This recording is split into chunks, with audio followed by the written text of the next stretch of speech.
We'd like to welcome you to the virtual kitchen table. We are Haley from Taking a Kinder Path, Ashley from Ashley as Mama and Storytime Shelves, and myself, Erin, from Everlearning. We're gathering to have conversations about family life and home education, most specifically unschooling, which is sometimes known as self-directed education, or as I often refer to it, whole life learning. We'll be sharing experiences and ideas, learning as we go. We hope you'll pull a chair up to the table and join us. Welcome back to the virtual kitchen table. It's Erin here, and today, Ashley, it's just you and I having a conversation. So, hello. Hello. I'm excited. I'm looking forward to it. Yeah, I am too. So we're talking today, and we're kind of like, Ashley, we had connected ahead of time, just, kind of trying to parse it down a little bit as far as what exactly it is we're talking about.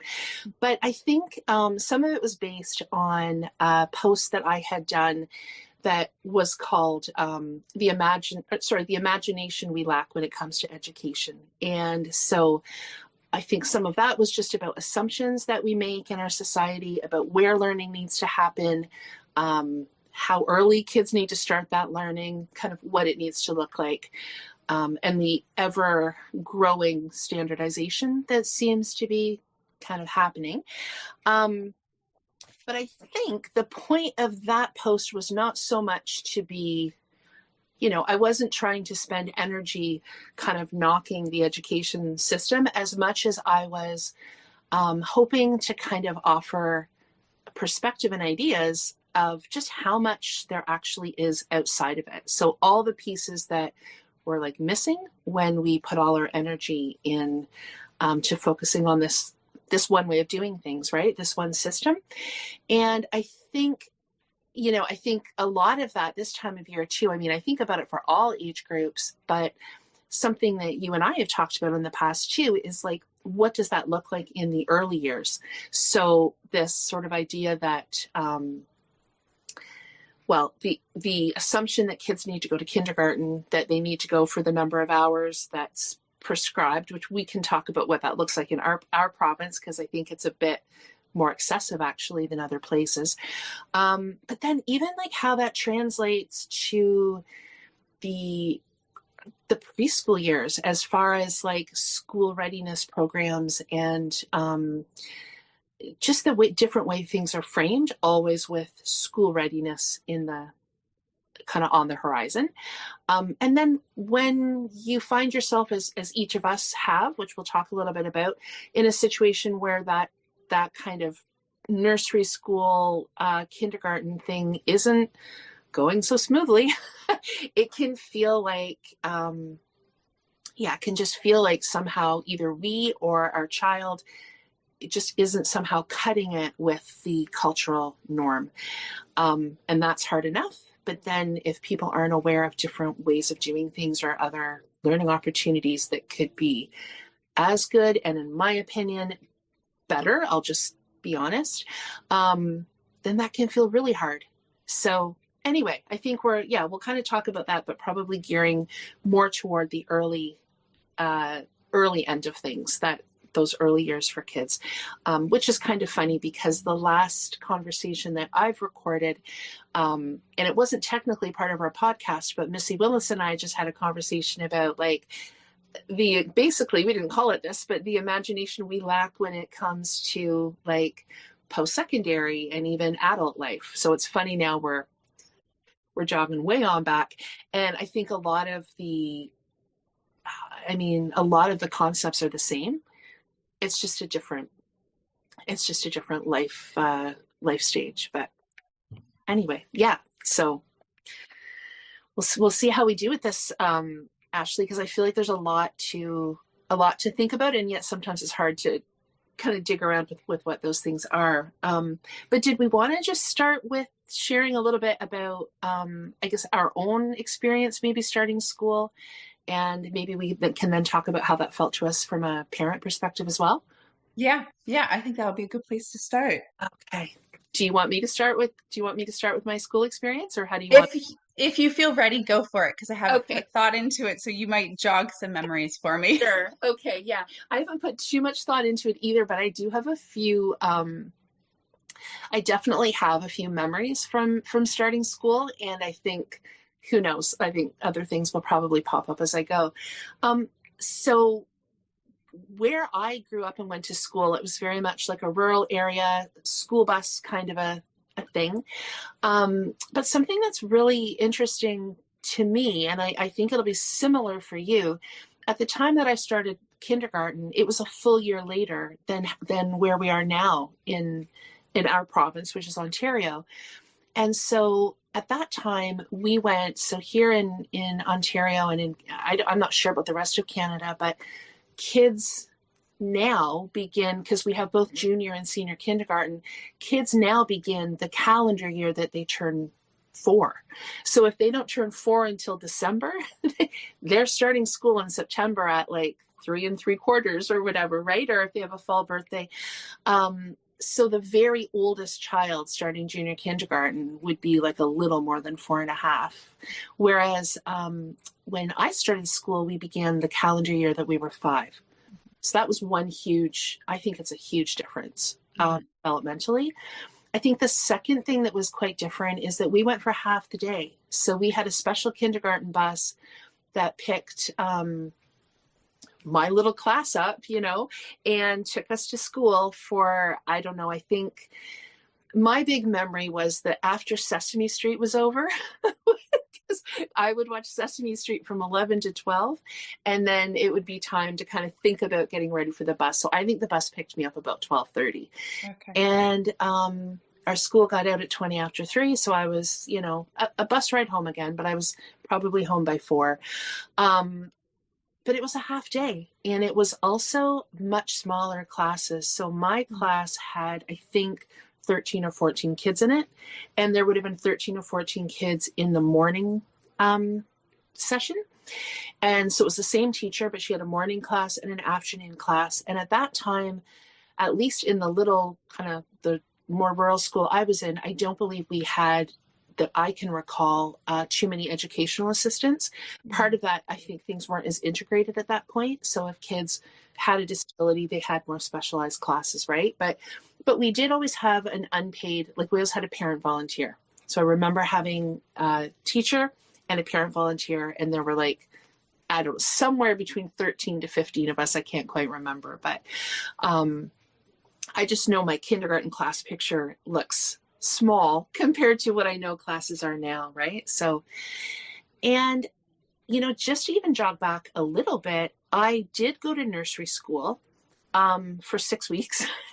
And that was my first school dropout experience, I guess, and I remember liking it. This is the funny thing. It was a woman who had a private nursery school. She had an area in her yard. She did have like a whole schoolroom, and she had goats. And I remember there being goats and chickens. And it was like a really nice little, almost like a little farm nursery school. And it was lovely. And I had 2 friends, and we would carpool. Like my mom would drive one time, theirs would drive another. And it really was pretty idyllic, I think. So it was definitely not a bad experience, but for some reason, I think I might have gotten the chicken pox or something halfway through October. And for some reason, I just decided not to go back. And my parents have joked a little bit about that. I don't remember. They might have had some angst over it. I don't remember it being any big thing, except I remember going there, and I remember thinking, well, I've been there now. I've seen the goats. Been there, done that. I've seen the goats. I've seen the chickens. We live in the country anyway. It was like I had kind of just thought, okay, I've been. And so I should ask if they remember. Like I don't know if there was any thought about that or not, but I didn't return. And by my choice. So that was kind of an interesting foreshadowing. Maybe my attitude about school. I don't know. But yeah, no, I mean, it just strikes me how different that kindergarten experience was for me. And I think it was different in a couple of other ways as well. And, certainly when we think about the way that things were, this would have been like the late 70s, like 1979, I guess.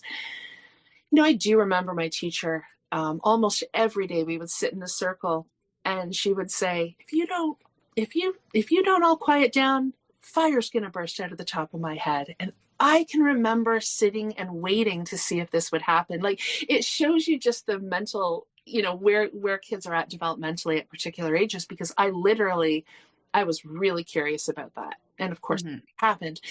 But I think about some of the things that quote, nowadays parents would be probably not thrilled that a teacher was saying that to their kids every day. Um, so it's just interesting to look back at that stuff and think, whether it was a big deal or not, I don't know. But those are some things that were definitely, I think, different at that time, that teachers could just kind of, I mean, I remember our bus drivers shouting at kids, just shut up at the back of, and I mean, maybe they still do that, but I don't think I think parents would be more vocal now, right? Like, it's just a different world Mm-hmm. from that perspective. So I definitely I have one more thing to say. I remember my first mistake in school. So I think this is kind of interesting. So we had these red books, Look, Listen, and Learn, and we were supposed to be coloring fruit. And I colored a vegetable and I knew it was like I was just kind of in the zone of coloring, and I was halfway through and I was like, oh, so I knew. And then the girl beside me, I remember her calling to the teacher, Erin made a mistake. Like, this was so Oh no. so it's so funny that I remember that first mistake, that I was supposed to just be coloring fruit in my book, and I started, part way to color a vegetable. And I have such a memory of that feeling of, oh no, which is interesting just even in kindergarten. But I remember wanting people to know that I did know that was a vegetable. I just got carried away, right? Yeah. Like, so there's just something there about how your ability or your intellect is judged. Mm-hmm. And I mean, it's just a fun story. It's not a big deal. Not going to therapy over it. I'm not trying to dramatize it, but it's just interesting that I have such a clear memory of making a mistake. Mm-hmm. Like, I just find that kind of notable. Um, Mm-hmm. but anyway, yeah, I would love to hear if any memories have popped up for you. Um, Yeah. yeah. Yeah. No, but that's really interesting actually. So I'll share a bit of mine, but before I do actually think that that's really interesting because whenever I try to think back to school memories, or maybe even just childhood memories, but a lot of them are from school. It's either times I made mistakes or like times something happened that made me feel uncomfortable in some way. Those really stick with you. And there's probably many reasons why. But when I think about us being so young and entering kindergarten, separating from the family probably for the first time, at least for, on a regular basis, I think the the survival part of us wants to fit in. We want to be included, we want to be accepted because then we know, subconsciously that we will be loved and taken care of. So when a mistake happens and you mess up and then someone calls you out and then there's attention on it, I think that that's a lot of what's going on is this, oh my gosh, am I going to be rejected? Am I going to, be seen not worthy? I just think there's something really in us that motivates us to then try try harder, try not to make those mistakes because you want the group to accept you so that you are part of the group and you'll survive. You'll be taken care of. So that is like kind of the first thing that always comes to mind when I think about that stuff, or I hear other people share those things. And I mean, I probably learned about that, whatever that's called, back in university. And that yeah, all of that. So I'm sure there's other reasons too, but a lot of that more negative memories, because I'm sure I don't know if I ever really loved school, but I think for a lot of years, especially when I was younger, I was fine with it for the most part. I'll talk about this a bit too. I don't recall knowing there was any other choice. So maybe if I had known that there were, I just thought you're a kid, you go to school. So if I had known that there were other options, which obviously at some age I would have learned that, maybe then I would have had a different reaction or response to school. But anyway, let me see if I can backtrack a bit. So yeah, we did have very similar experiences. Um, I think you mentioned the bus first, which I have a lot. Like my bus ride from, I mean, I would have been like kindergarten to my school years are a bit different because we actually started the high, like we went to the high school in grade 8. So from I went to 3 different schools. But anyway, I had a long bus ride is the point for a number of years. And it would have been at least 45 minutes. So when I was 5 and starting kindergarten, like that seems like a really long time now to be sitting on a bus, right? And it's not that we were really far. I mean, we were a distance from the school, but of course there's all the stops. So you do the whole route. And the route to school was longer than coming back home, but that wasn't real short either. Mm-hmm. So that's just interesting. And I didn't go to nursery school. So my mom ran a home daycare. And so I was home with some other kids and my younger sisters. And then going to school at 5 was or I guess maybe I would have been 4 turning 5 that year. Um, and I went, yes, going off to kindergarten was kind of my first, no nursery school. And one thing that was different from your experience was instead of half days, we went every other day. So it was, I think, Monday, Wednesday, Friday for the full day, which probably made sense because of the busing. Yeah. um, and not having a separate bus, I guess, would have been an option. Um, and then I want to say it was every other Friday that I would go. So every other Friday I'd stay home. And I do have a memory of having to check on that. I knew Mondays and Wednesdays were school, but I needed reminders sometimes like, do I go this Friday this week or not? But I don't remember if it's because I wanted to or because I didn't want to, or maybe I felt neutral about it. Um, what else do I remember? I will say, just thinking about how I went every other day, but for a full day. Um, and I remember the day, like I do remember the days feeling long. Mm-hmm. And I remember feeling very tired on the bus ride home. Um, then so that would have been around what, 1989 for me, I think. And then when I went to teachers college, that would have been, I think 2007. um, when I had a teaching placement in a kindergarten classroom, and that was the half days. So Oh, it was still part-time when I was in teachers college. And it was half days. And I remember thinking, oh, this is interesting because it's exactly what you said. Like the teacher and I had a morning class and then we had an afternoon class. mhm. Um, and I really liked that. I really liked the half days. So much so that that's what I wanted to do with my eldest when it was time for them to go to kindergarten. And the only reason I didn't do half days was because I didn't know how to make that work because my second born needed to nap. So I Right. couldn't, it didn't work out great because of that. So I still did, we did every other day, which is interesting because that's the way I did kindergarten.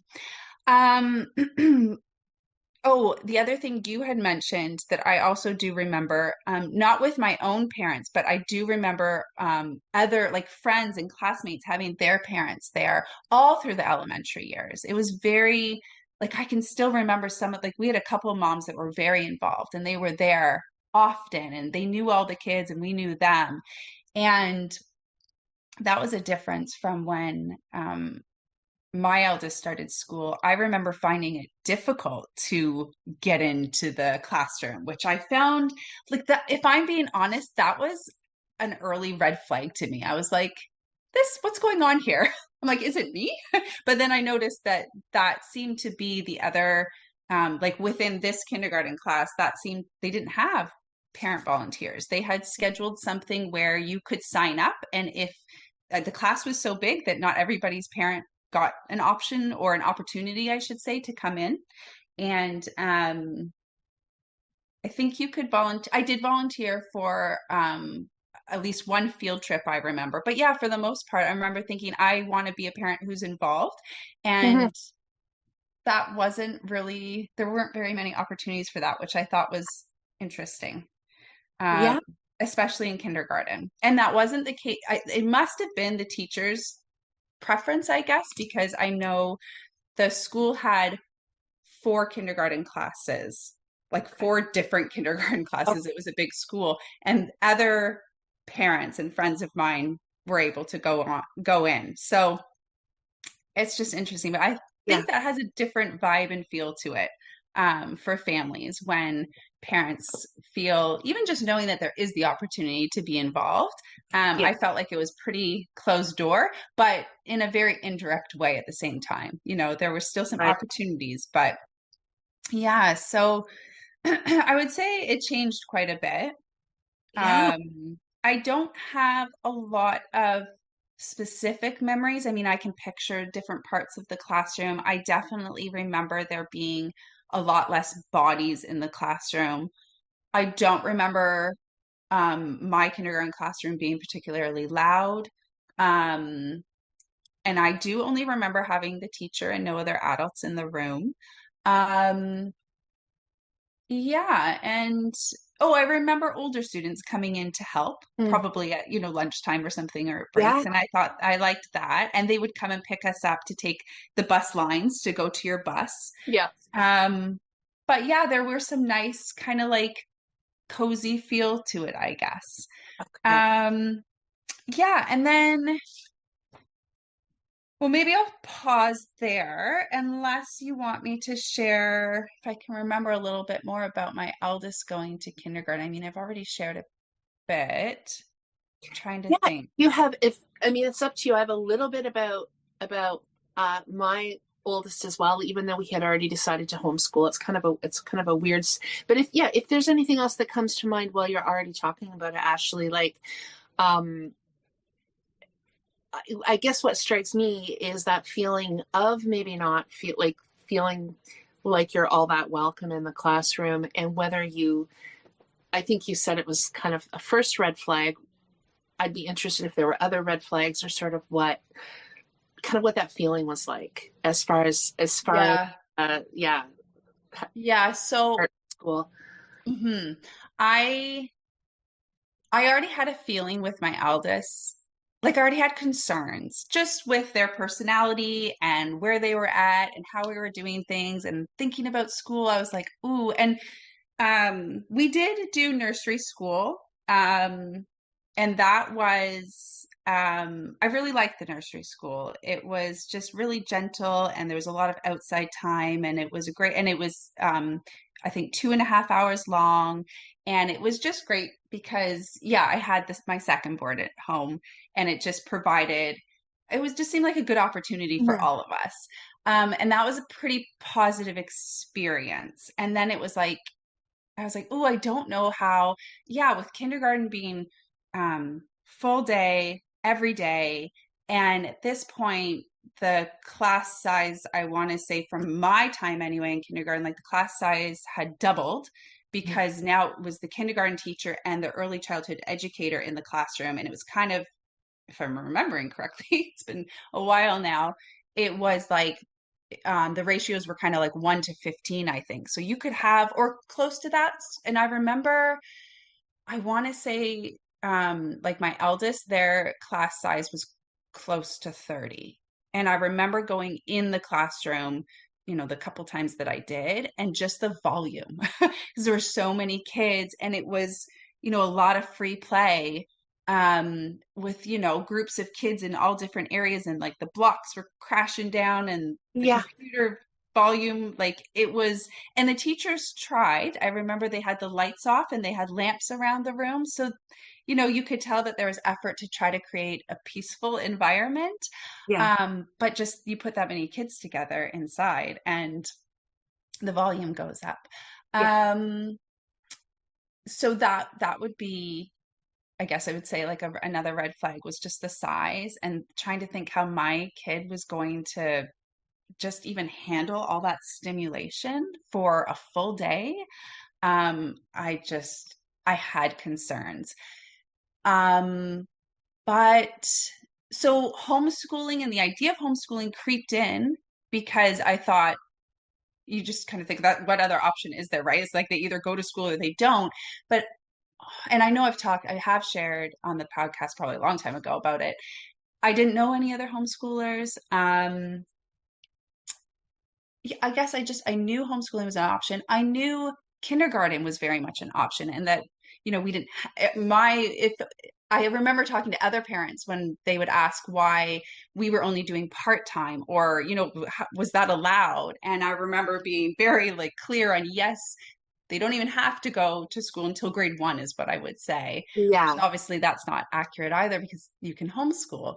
But it was just such an unknown thing to me. And I think that's why I've always felt so passionate. And, talking about what we're talking about today is letting parents who just for whatever reason feel like school might not be the right fit, even just at the beginning in the early years, that there are other options. But it's so hard when it's not what you see, right? Like I Yeah. always think if I had have known even just one other homeschool family, that probably would have been enough for me to just, give it a try at the beginning.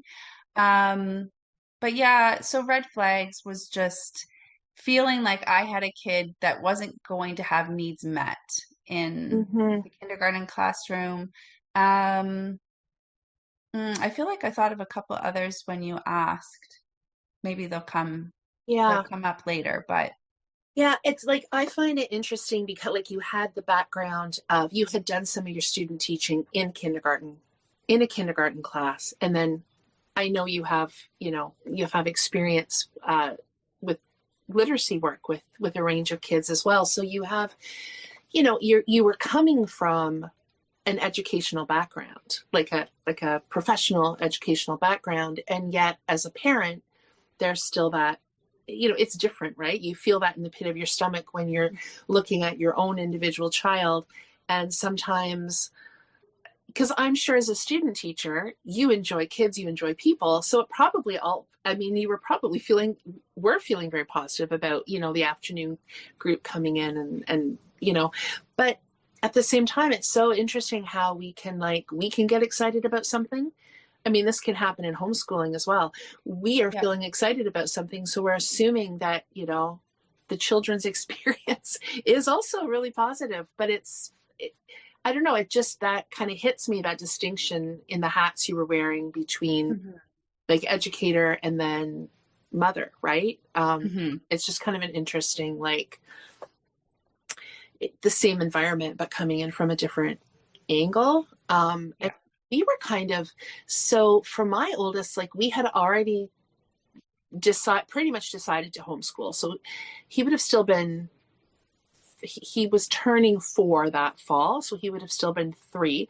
So I mean, it feels pretty young to even, that's the thing, it feels young to even make a decision about homeschooling, quite honestly. But it was very much on our radar, and that was my plan. And I think what was nice for us is that we had met homeschool people from the time he was an infant. They kept Hmm. popping up.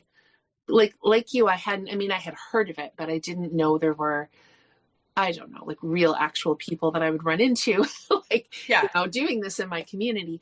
And so by the time that he was, quote, school age, like 3 3/4, Hmm. he was like, we were feeling pretty comfortable that that's what we were going to do.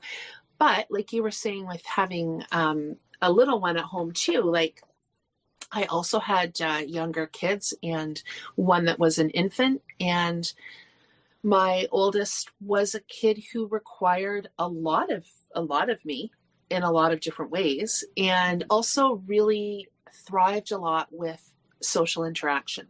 Like that's all, and that's always been the tricky part for me, I think, around homeschooling, is that when a kid struggles both with sensory overload but also craves the social interaction and the stimulation of a group, it's a Yeah. very hard combination.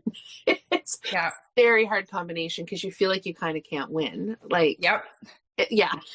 So, We need to talk about that soon. yeah, okay, okay. It's just right. It's such a hard combination. Yeah. And so I was kind of caught in this, like I really felt I needed a little bit more time with younger kids. I just needed to be able to enjoy their infancy a little bit. And I felt like he needed something a little bit more than I could give him. So for our situation, it was very small. It was just 2 afternoons a week. Hmm. And it wasn't until his JK year. So we didn't ever enter into the public school system, but there was like a private nurse. It was like a, it seems to me they it was almost like a 3 year option. So you could go like your nursery school year when you were like 2.5, 3, but then there was also kind of like that junior kindergarten age, and I believe there was a senior kindergarten age. Wow. My thought was, well, we will, 2 afternoons a week. Um, I pictured myself, with other kids at the park doing a nice walk and whatever while he was enjoying some social time there, but it did not work out that way. No. So we tried for I think we tried about 3 weeks. Although really it was, I don't believe he ever fully stayed an afternoon. So it's not like we really ever got into that rhythm.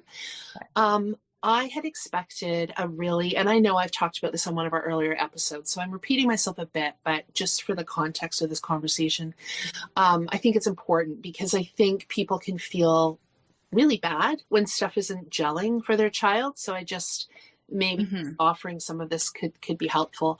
Yeah, it just, I think it could have worked if the teacher and I could have partnered a little bit.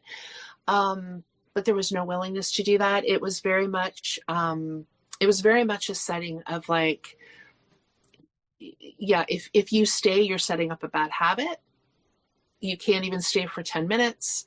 And I didn't expect that. Like the first day, I thought there would be some transition time. It actually didn't, because even in the public school system, at that time, teachers were even doing home visits to get to know the kids. Oh, Yeah, in our public school system. So the thought that this like nice private preschool or whatever nursery school / kindergarten that there would be no understanding of taking a couple minutes to meet the teacher with the parent present actually never even entered my mind. So no. I didn't even prepare myself for it. Yeah. And yeah, I was really like literally, I actually had a hand on my back from the educational assistant pushing me out the door. Oh. And then, oh my gosh, I can remember there was a bathroom like across the hall from the room, and I could hear my son like wailing, like, oh my gosh, he was so upset. Mhm. And I remember standing there thinking, and of course I'm, bouncing a baby and thinking like, what am I, like, I think like, what am I doing? Mhm. Right? What am I doing? Why is this so important that I'm eliciting this reaction in him, Right. And so I did let it happen for a few minutes because again, you have that kind of like, it's almost like a shame as a new parent. Like you've arrived at a place and they run this place and they Mhm. told you that this is how it works best. Mhm. And maybe that, maybe they do find that. So that is what it is, but that doesn't mean that it's going to be a fit then. Right. Like, Yeah. so I remember standing there thinking, what do I do? Yeah. Like, and so I ended up going back in and I kind of like opened the door. I almost felt like I had to know, like it felt like kind of like you're describing, almost like this barrier Yeah. been put up between myself and my 3-year-old. And so I don't know if I knocked or what I did, but I went in and I kind of like just quietly went in and I remember they were I remember he was being held like at the circle, not held like lovingly, held like you must stay in the circle kind of held, right? Yeah. So I remember going and sitting down with him, and I honestly, it's a blur, but I remember the teacher saying to me, "You are making a very big mistake." I remember her and this was like after I'd already been like hand to back from the EA, right? I'm like, oh my gosh. So I had collected myself enough to say, I remember saying to her, maybe. I said maybe, or maybe we just have a different philosophy about the transition. So I had enough like wits about me to say that. But anyway, so Ashley, it's interesting because I didn't ever let that happen again. Like I didn't leave him in there screaming and crying, but we continued to try. Mm. Like 3 more weeks. Hmm. There's really only 5 or 6 more days. It's not like full days, but we continued to try. And I don't, at that point, some of it certainly was that I thought that we maybe needed a bit of this break, but there was this other piece of me that felt um, like why can't I make this work? Right. Right? Because you hear other people and it's like, oh, they're so ready for school and they love it. They love school. And I'm like, really? Because, Hmm. because he is not Yeah. interested in being there at all. And yet he loves kids and he loves to learn new things. It's not that, but it's Hmm. something about this. What I started to realize was actually a relatively coercive environment. And it had gotten rave reviews from friends of mine.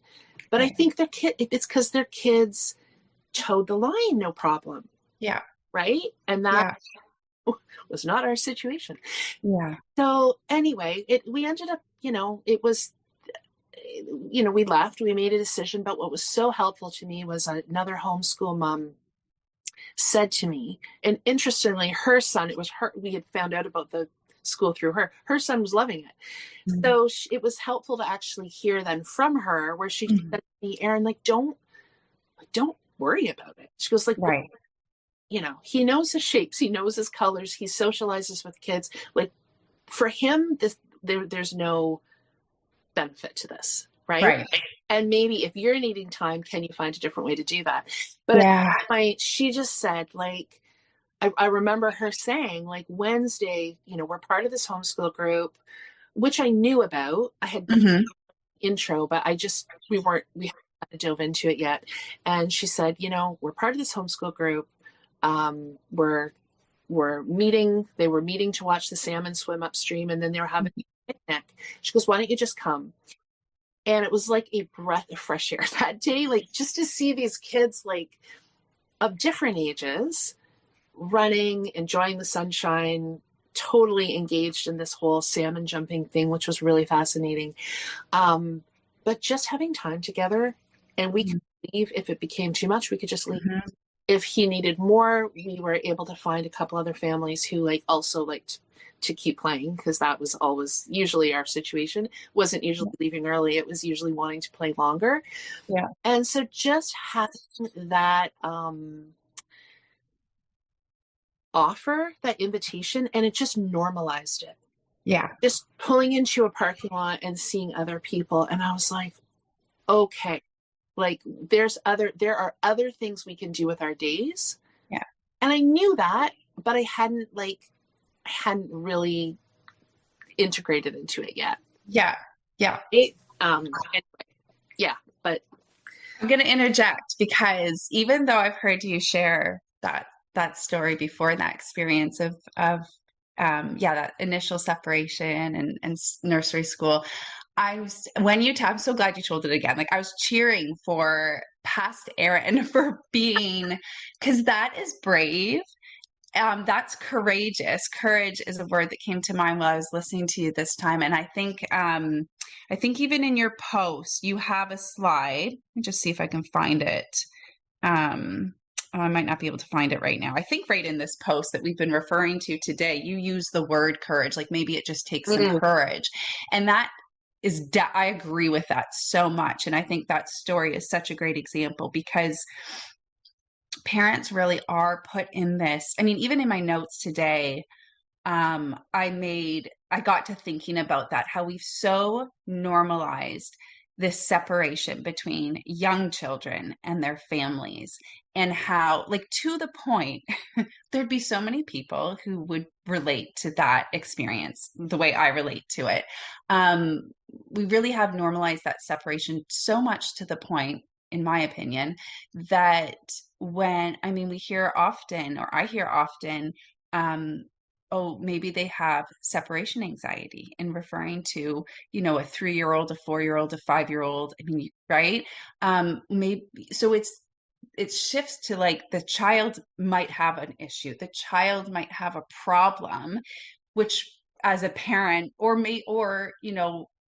you kind of touched on it. As a parent, you kind of think, what am I, why isn't this working? And the thoughts of like, what am I doing differently that other parents are doing? Did I not prepare them enough? Is it the way I'm feeling at drop off? Like, I don't know. We've normalized so much that, and because you do see other kids who are, I have two nieces, and my one niece still she's grade 4, and she very much isn't, I mean, she would homeschool, and she did homeschool for a little bit, but her younger sister loves school and was the one who just marched right in. So we know that those kids are there, and we see that.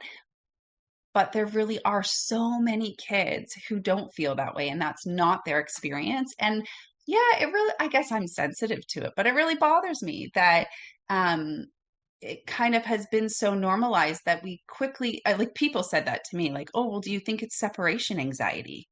Which, like, and at the time I was like, I don't know, maybe. But, and then what caused that? Why would we be having that? I just think it's so unhelpful. And I think it makes so much sense what we know about children and like child development, the importance of family, the importance of that attachment. Of course, there's many kids who are like, this doesn't feel right to me. And it isn't, I think often it's not even just the separation from the parent, but like what you were talking about and what I talked about a bit is just the environment not being the right fit. Because like I can imagine, I don't know if this was your experience, but when you talked about having the other experience with the homeschool group and the salmon run, there would have been probably some separation within the group, right? So it's Yeah. not, but when they're so young and they go from being with us all the time to now all of a sudden we're supposed to just plop them there and they're just going, all the kids are just going to be fine and feel comfortable with that. Well, that would be peculiar if that's the way it happened for everyone. Um, but I think that yeah, is a really helpful thing to think about and talk about because there's so many families in that position. I see it every school year, right? Like it's in the Facebook groups, it's on Instagram. I get messages. There's always the parents saying, is this going better for everybody else? Like, is everyone else's kids okay with school? Like, how are they feeling about it? And yeah, we've just normalized it so much. And I feel very strongly about sharing with parents that there are options. I guess like of course for some families there's not and they need school to work for whatever reason.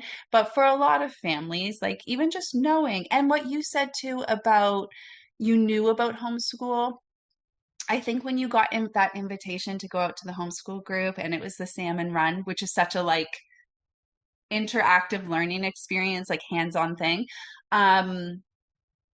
You not only got to see it, but you got to be part of it. Like you got to be included. Mhm. And I think we really need that, right? So it's usually not enough to just know that like this other option exists because you're like, well, but what would that be like? And who are Yeah. the people that go to that? So like if you just get like a taste of it, I think for a lot of people that can be enough, but you got to be lucky enough to find it.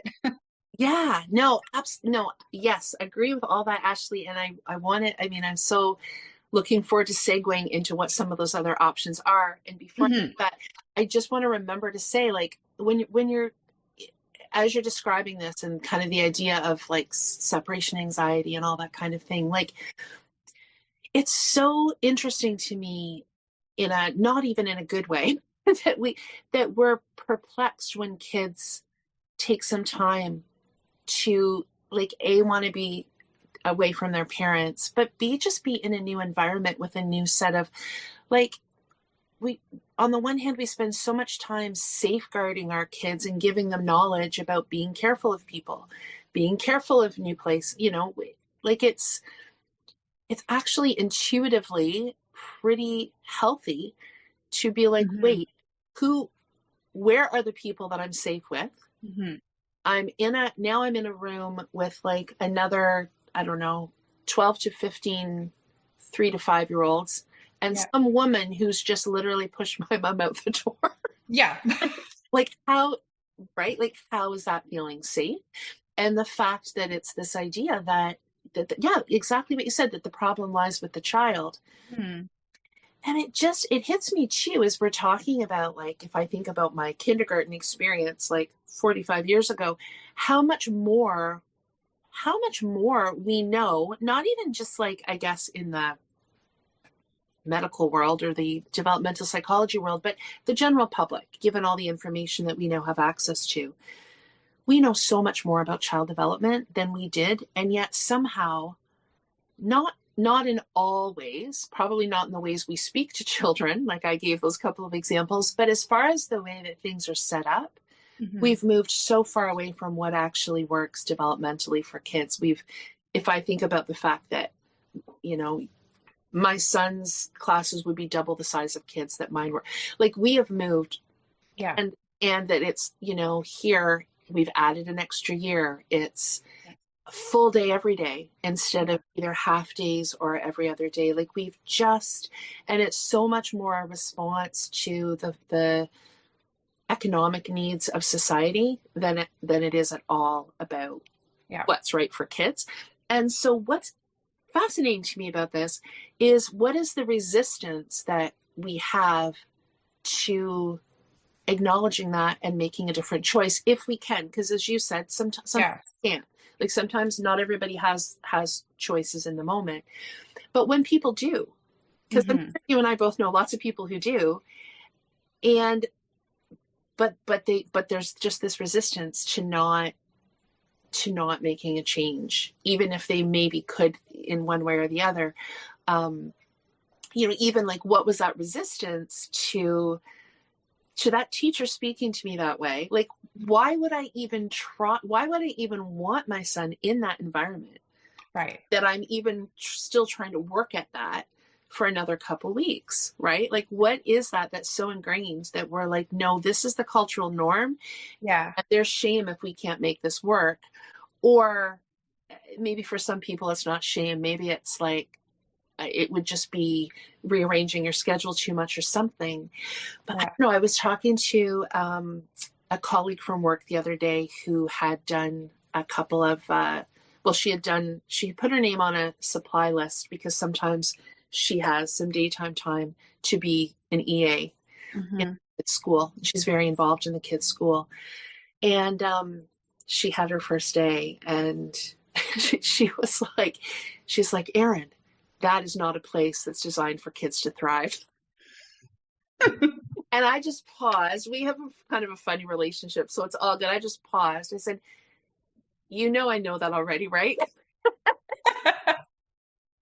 She laughed. She goes, no, I know. And then I had, she was kind of giving these examples.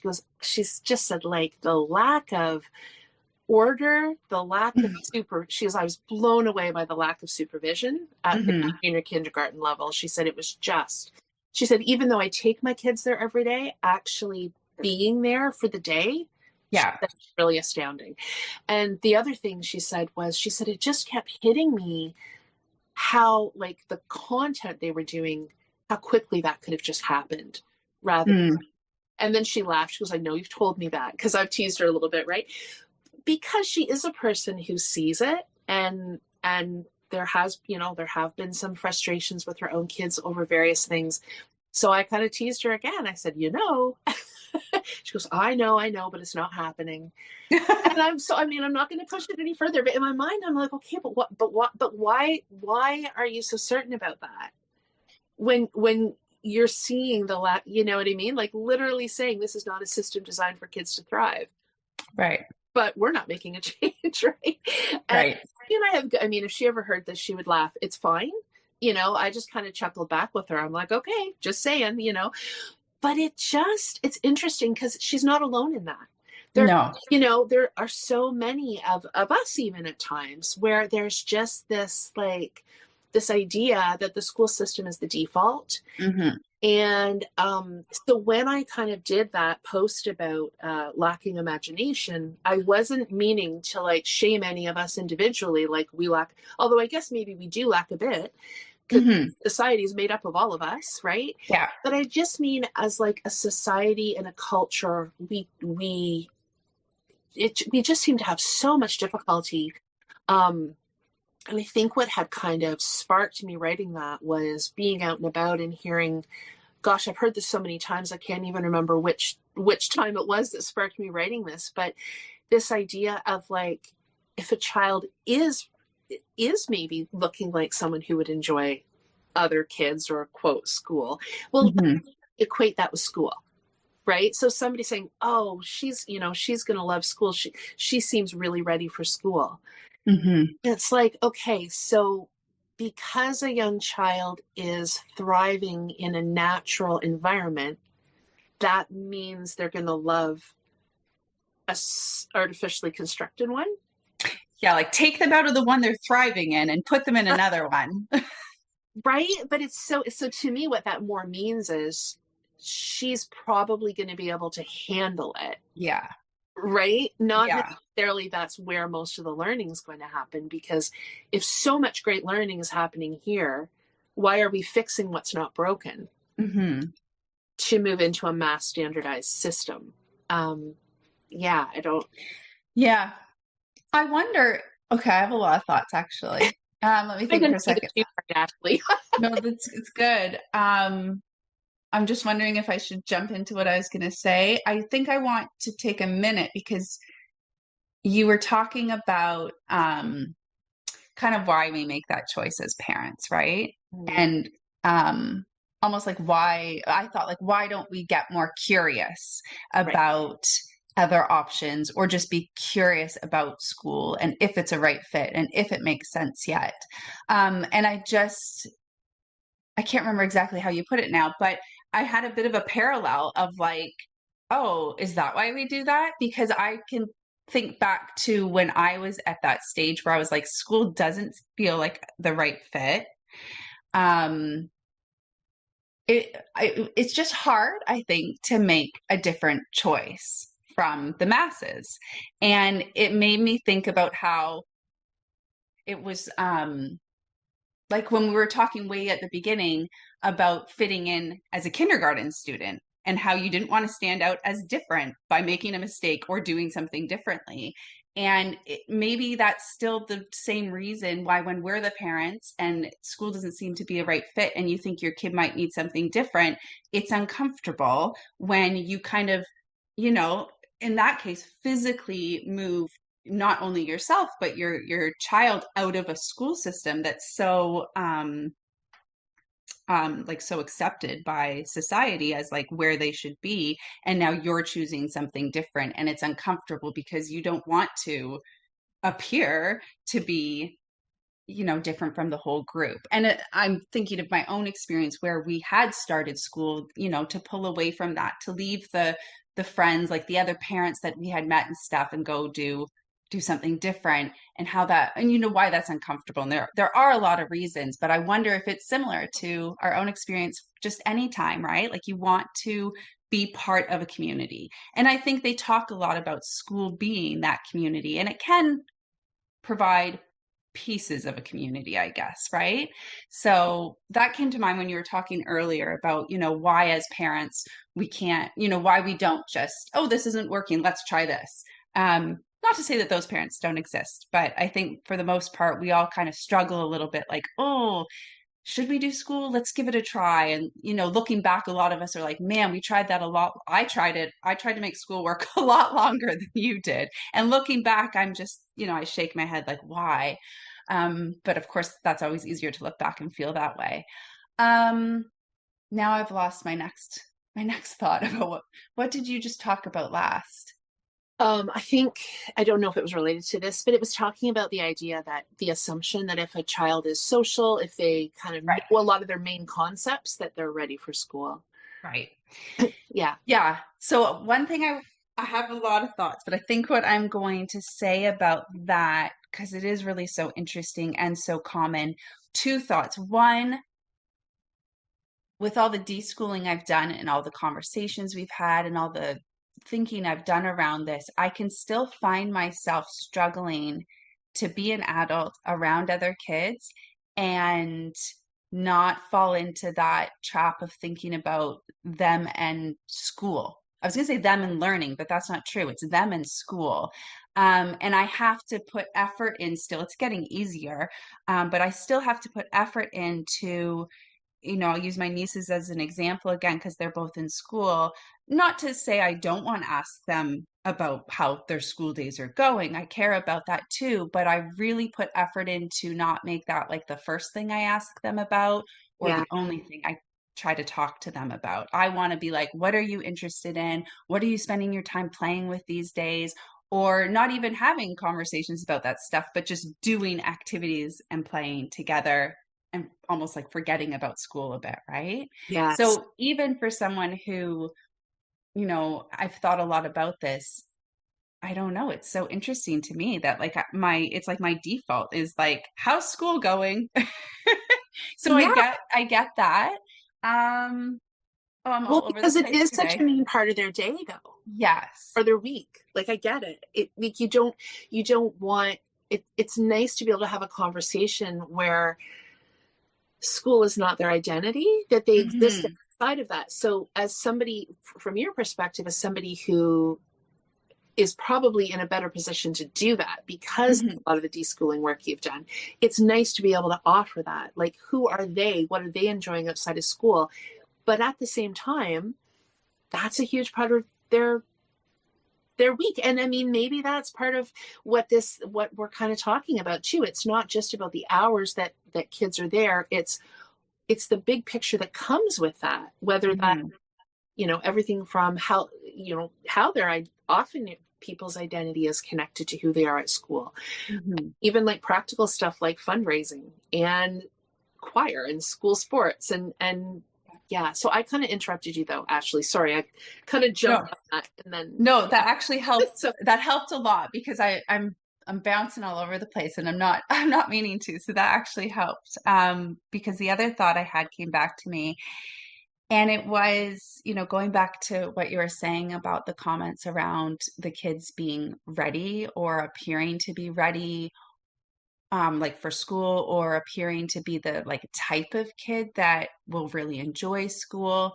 Um, Not to say that there are not people like that. Like, of course, there's some kids who they really do enjoy school, or at least enough of school.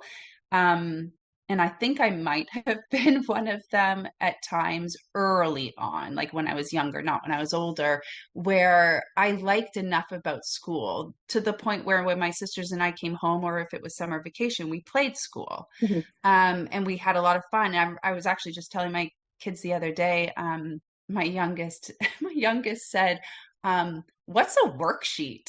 Which surprised me because we have workbooks and have worksheets, but obviously we don't. You And it's probably don't funny because call them that, right? Like, no, yeah, no, and he really doesn't sit down in front of a worksheet very often, but he certainly has. So it was surprised me a bit when he said that. And I was laughing about it because, well, one, he'd be in like his sixth year of school if he wasn't homeschooled, and he'd have had so many worksheets put in front of him by now. For him to say that at his, he's 9, I was like, what do you mean, what's a worksheet? But I was also laughing because in the summer, I remember begging my mom to buy workbooks, like those workbooks that you could buy at the store. And they'd have like, I don't know, like the summer ones and stuff. yeah, And I'd pull it out, but I question why. Like, did I actually enjoy them, or did I learn that doing that meant that I was a good person? Because in school, right. as the people pleaser in me, I would do as best as I could on those worksheets. And then I'd get the praise and I was doing a good job. So, I wonder Mhm. about that too. But I'm going off on a tangent. What I wanted to say about the kids that appear to be ready or appear to maybe thrive in a school setting, something I've kind of learned more about just in recent years is I don't think it's always called this, but the word masking is what I'll use today. So I'm thinking about the kids who, yeah, kind of, because again, there are some kids who actually do really like school and benefit from it. But I Yeah. think there's a lot of kids who appear to, and I think it is because they're masking or, yeah, people pleasing, or I think I've even referred to it. I think we've talked before about like they learn how to play the game of school really early Yeah. on. So they're not actually thriving, but they're not causing anybody any issues or raising any red flags.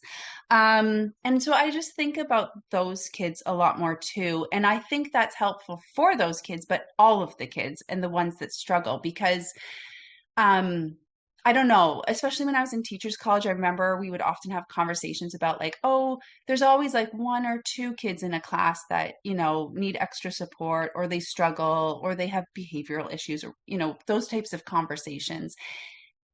And now I'm like, oh my gosh, like we're not talking about one or two kids per class. We're talking about a lot of kids because it would just be the conversation around, well, school works for the majority, Mhm. which I mean, I don't know how school works for some. I want to be clear on that. I realize that school does work for some and it's even a needed place for some, but it's not like it's just a small group of students or kids that could definitely thrive in a different environment. So I think about that more too when I hear those comments like, oh, they look like they're really ready for school, or this idea that like they're thriving because they appear to be doing well in school. I'm much Yeah. more skeptical now about that. Oh, absolutely. Because the number of people who will say, I thought I loved school. I appeared to be thriving in school. I appeared not to be, a problem Mhm. in the class, but then they're unpacking so much of that. The worksheet thing is interesting. Well, even for you in the summertime, I don't know. Like, I think when things aren't, like mandated for us, sometimes Mhm. it would be interesting to know whether that was just something kind of that a messaging that like this was a good thing to do. Another thing that comes to my mind is like sometimes how can I sometimes we don't know how else we would spend our time. Yeah. Like I'm finding this even coming on the other end of parenting. I'm just Mhm. figure out what I want. Like I don't even know completely what I because we're so used to having a certain routine, right? After parenting and home educating so many years, it's like I don't even know how Yeah. I want to spend my time completely, right? So I wonder if there's some of that with like being a student too. It's like your imagination shrinks a little bit or Yes. maybe a lot. But the other thing I wanted to say, like we at our house, we've always kind of loved like activity books. I don't think anybody here, I don't know, like because a lot of those workbooks, what they are often things like fill in the blanks, dot to dots. Right. Those things are actually kind of fun to do if you're not being forced to do them. It's Yeah. you know what I mean? It's fun to do a little bit of process of elimination to kind of figure out what the answer is or whatever. So Yeah. maybe it was just that too. Who knows? It could be. But it's interesting just to kind of peel that back a little bit. Um, Yeah. but yeah, oh, everything you just said there, Ashley, it's and I think it's I don't know, it's fascinating the different stories that we can tell about school because I think on the one hand, you do have people who kind of are like, yeah, everything it's great. My kids love it. It's fantastic. And then you have other people going, really? Mhm. And then I think even the messaging that we get from, like, I know some teachers who are super positive about their experience and just really into the school community, just really being a positive influence. And then I know others, and certainly I read about them, in newspapers not too far away, that are just saying school's a danger zone. Things are out of control. We can't get kids to show up. We can't get kids to listen. And so it's just like when I read and hear about that kind of stuff, because it's not rare, Mhm. kids are dealing with a lot. They are dealing with a lot. And also, kids are dealing with a lot. And so it's just kind of like so many people keep walking into this system, though, without imagining another way. Yeah. And so it's just interesting to me. I think that because when we started homeschooling, there were lots of families, but it was very quietly, we weren't shouting from the rooftops about it. So it was a fairly like quiet endeavor. Hmm. And I don't know, it's like, are there ways? I mean, I think there are. I think that when I say we, like homeschool families in general, we learn how to build community imperfectly. I mean, that's another conversation. Homeschool Yeah. community is tricky in lots of ways. But I think what we're really good at is making those connections with community places, Mm. different spaces, finding different ways of doing things. And somehow that hasn't, I mean, it obviously is translated in the sense that the numbers are growing. So I guess it has translated, but it doesn't seem to have translated as much as I might have thought it might have Hmm. after the pandemic. Hmm. A lot of people are still slogging away and not enjoying it. I mean, going to school. Hmm. And that didn't fully, I don't know, somewhere in there, there's some messaging that didn't get transferred, but we have some really great, they call them early on uh, Hmm.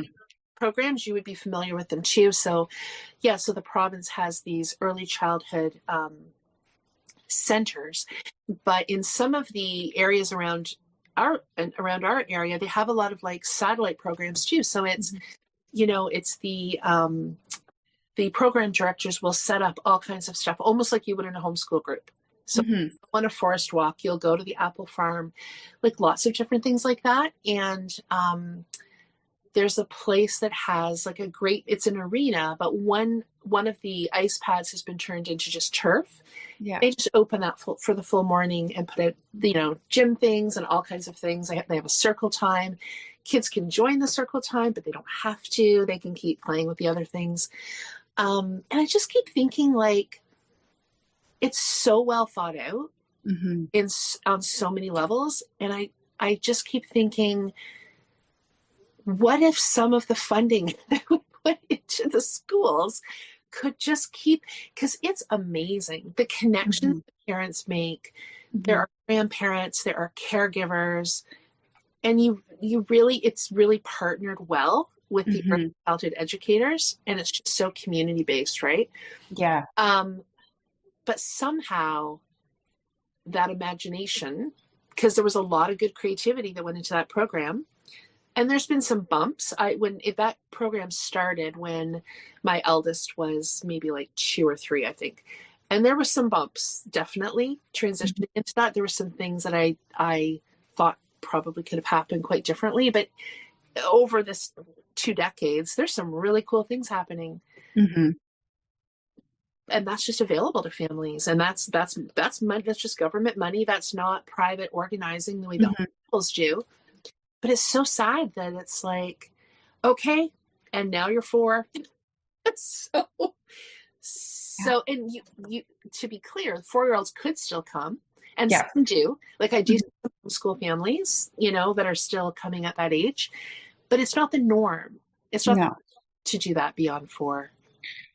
Yeah. And that's Yeah. the problem we're talking about, is the norm. It's Right. yeah, yeah. Yeah. Yeah, we did those too. And it's funny because so I didn't share too much, but both my kids went to the early on centers that you're talking about, and also our local nursery school. And yeah, both kids have joked, not too recently, but they've both made comments in the past about, especially nursery school, but the early on center is what I forget what we called ours. We had playgroup or something, I think is what our family just referred to it as. And they would say, after homeschooling for a while, why couldn't we keep going there? Like, why does that stop at whatever age it stopped at? Like, they had that thought. They remember, like, that was a good, fun place for us to go. Why did it have to end? Like, why is it only for that age group? Which I remember, when they would make these comments and have these questions, being like, yes, good question. Let's talk about that because, um, I mean, I guess library programs is another thing that comes to mind about a community program, like a community place that has, similar, I mean, it's different and it's not as involved, but they offer like children's programs and, where the parents or the grandparents take them. And then they do have programs for other kids. We have some libraries that offer homeschooling programs specifically during the day, which is nice, but a lot of the times for the older kids, it's after school hours.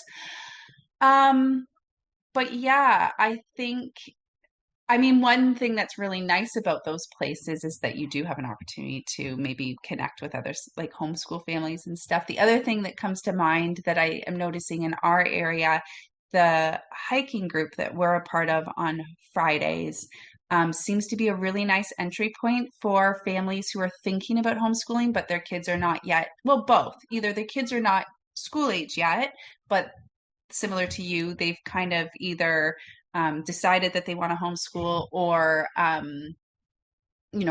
considering it. And it's nice because they can mix with other homeschool families and just ask their questions, whatever it might be, and what does this look like for you? And it's funny because one mom the other day said, or the other week said, oh, she referred to me as like, she didn't call me an old homeschool mom, but with my kids being 12 and 9, it was kind of one of the first times where she was like, oh, so you've been doing this for a long time. And I was kind of like, yeah, I guess so. I was like, oh, wait, how did this happen? You're a Um, guru now, Ashley. yeah, it was kind of, I was like, oh, yeah, I guess so. It doesn't feel that way yet. But when I see my kids compared to these really little ones that are coming out, I'm like, oh yeah, I guess that's been a while now. But that's been a really nice entry point, I think, for a lot of families. And that hiking group even has some, so like when the schools have a day off, like what we call PD day here, they'll have some families who will want to come out to the hiking group. So their kids are in school, but they're kind of, considering for various reasons homeschooling. And this is an opportunity for them to kind of like, yeah, have that little taste, I guess, or a little taste of a homeschool community, I suppose. Sorry, my kids are being a little bit loud right now. Um, but yeah, I think there are, in our area anyway, more options like that where there's an opportunity for families to connect and kind of feel out what homeschooling can actually look like, I suppose. I like that so much because because I think there's another piece here. So I just what it makes me think of is like distinguishing a little bit between, well, and then we can subdivide it even a little bit more, but thinking about like what can be offered in the private realm of homeschooling, which is Mhm. actually what I would define what you're saying. It's not like the community hasn't put this out. It's not a community event. It's Right. privately organized, but it's just very welcoming Yeah. and open-ended, right? Like Yeah. if you go to school, you can still, Yeah. it's just open-ended. Or if you're preschool or whatever. Mhm. So just thinking about like what is that mix of privately organized things, because I think we need those things too. And Mhm. then also letting people know about some of the more public opportunities, which is what we were talking about with like the early on programs, especially if there was ever any possibility of them being expanded a little bit.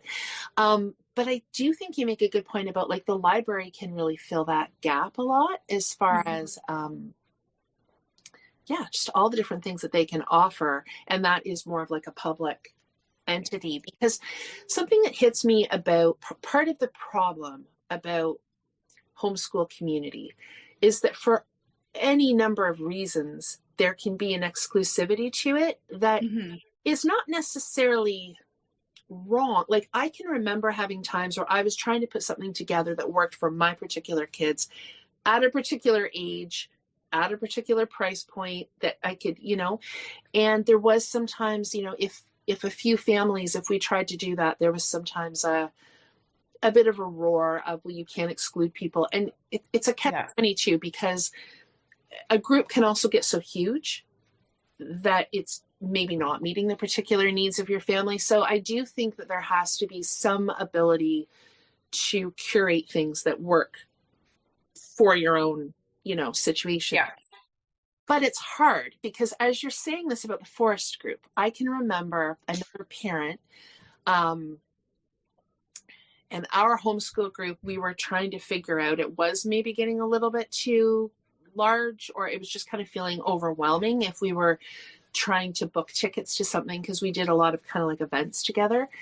And I remember her saying, like, and I disagreed with it, but I see it at the same time, almost a frustration that what was happening is we were getting so many preschool families because they were interested in homeschooling, but in her mind, there wasn't an, and this was just, she said, we just need space for kids who are school age but need an alternative. Whereas Right. in her mind, there were preschool programs. But what I had said to her was exactly what you're saying. Yes, but sometimes people need that entry point, right? Yeah. So all of that to say, I think it's so nice to have those more privately organized options that there's just a range of stuff.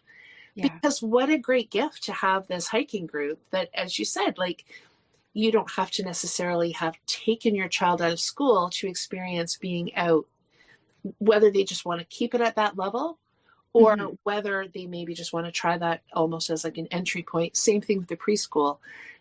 So I think that's Yeah. great. I think it's great. And I think where I'm going with this is just, there can be that, the thing is with school is, technically speaking, everybody gets to go.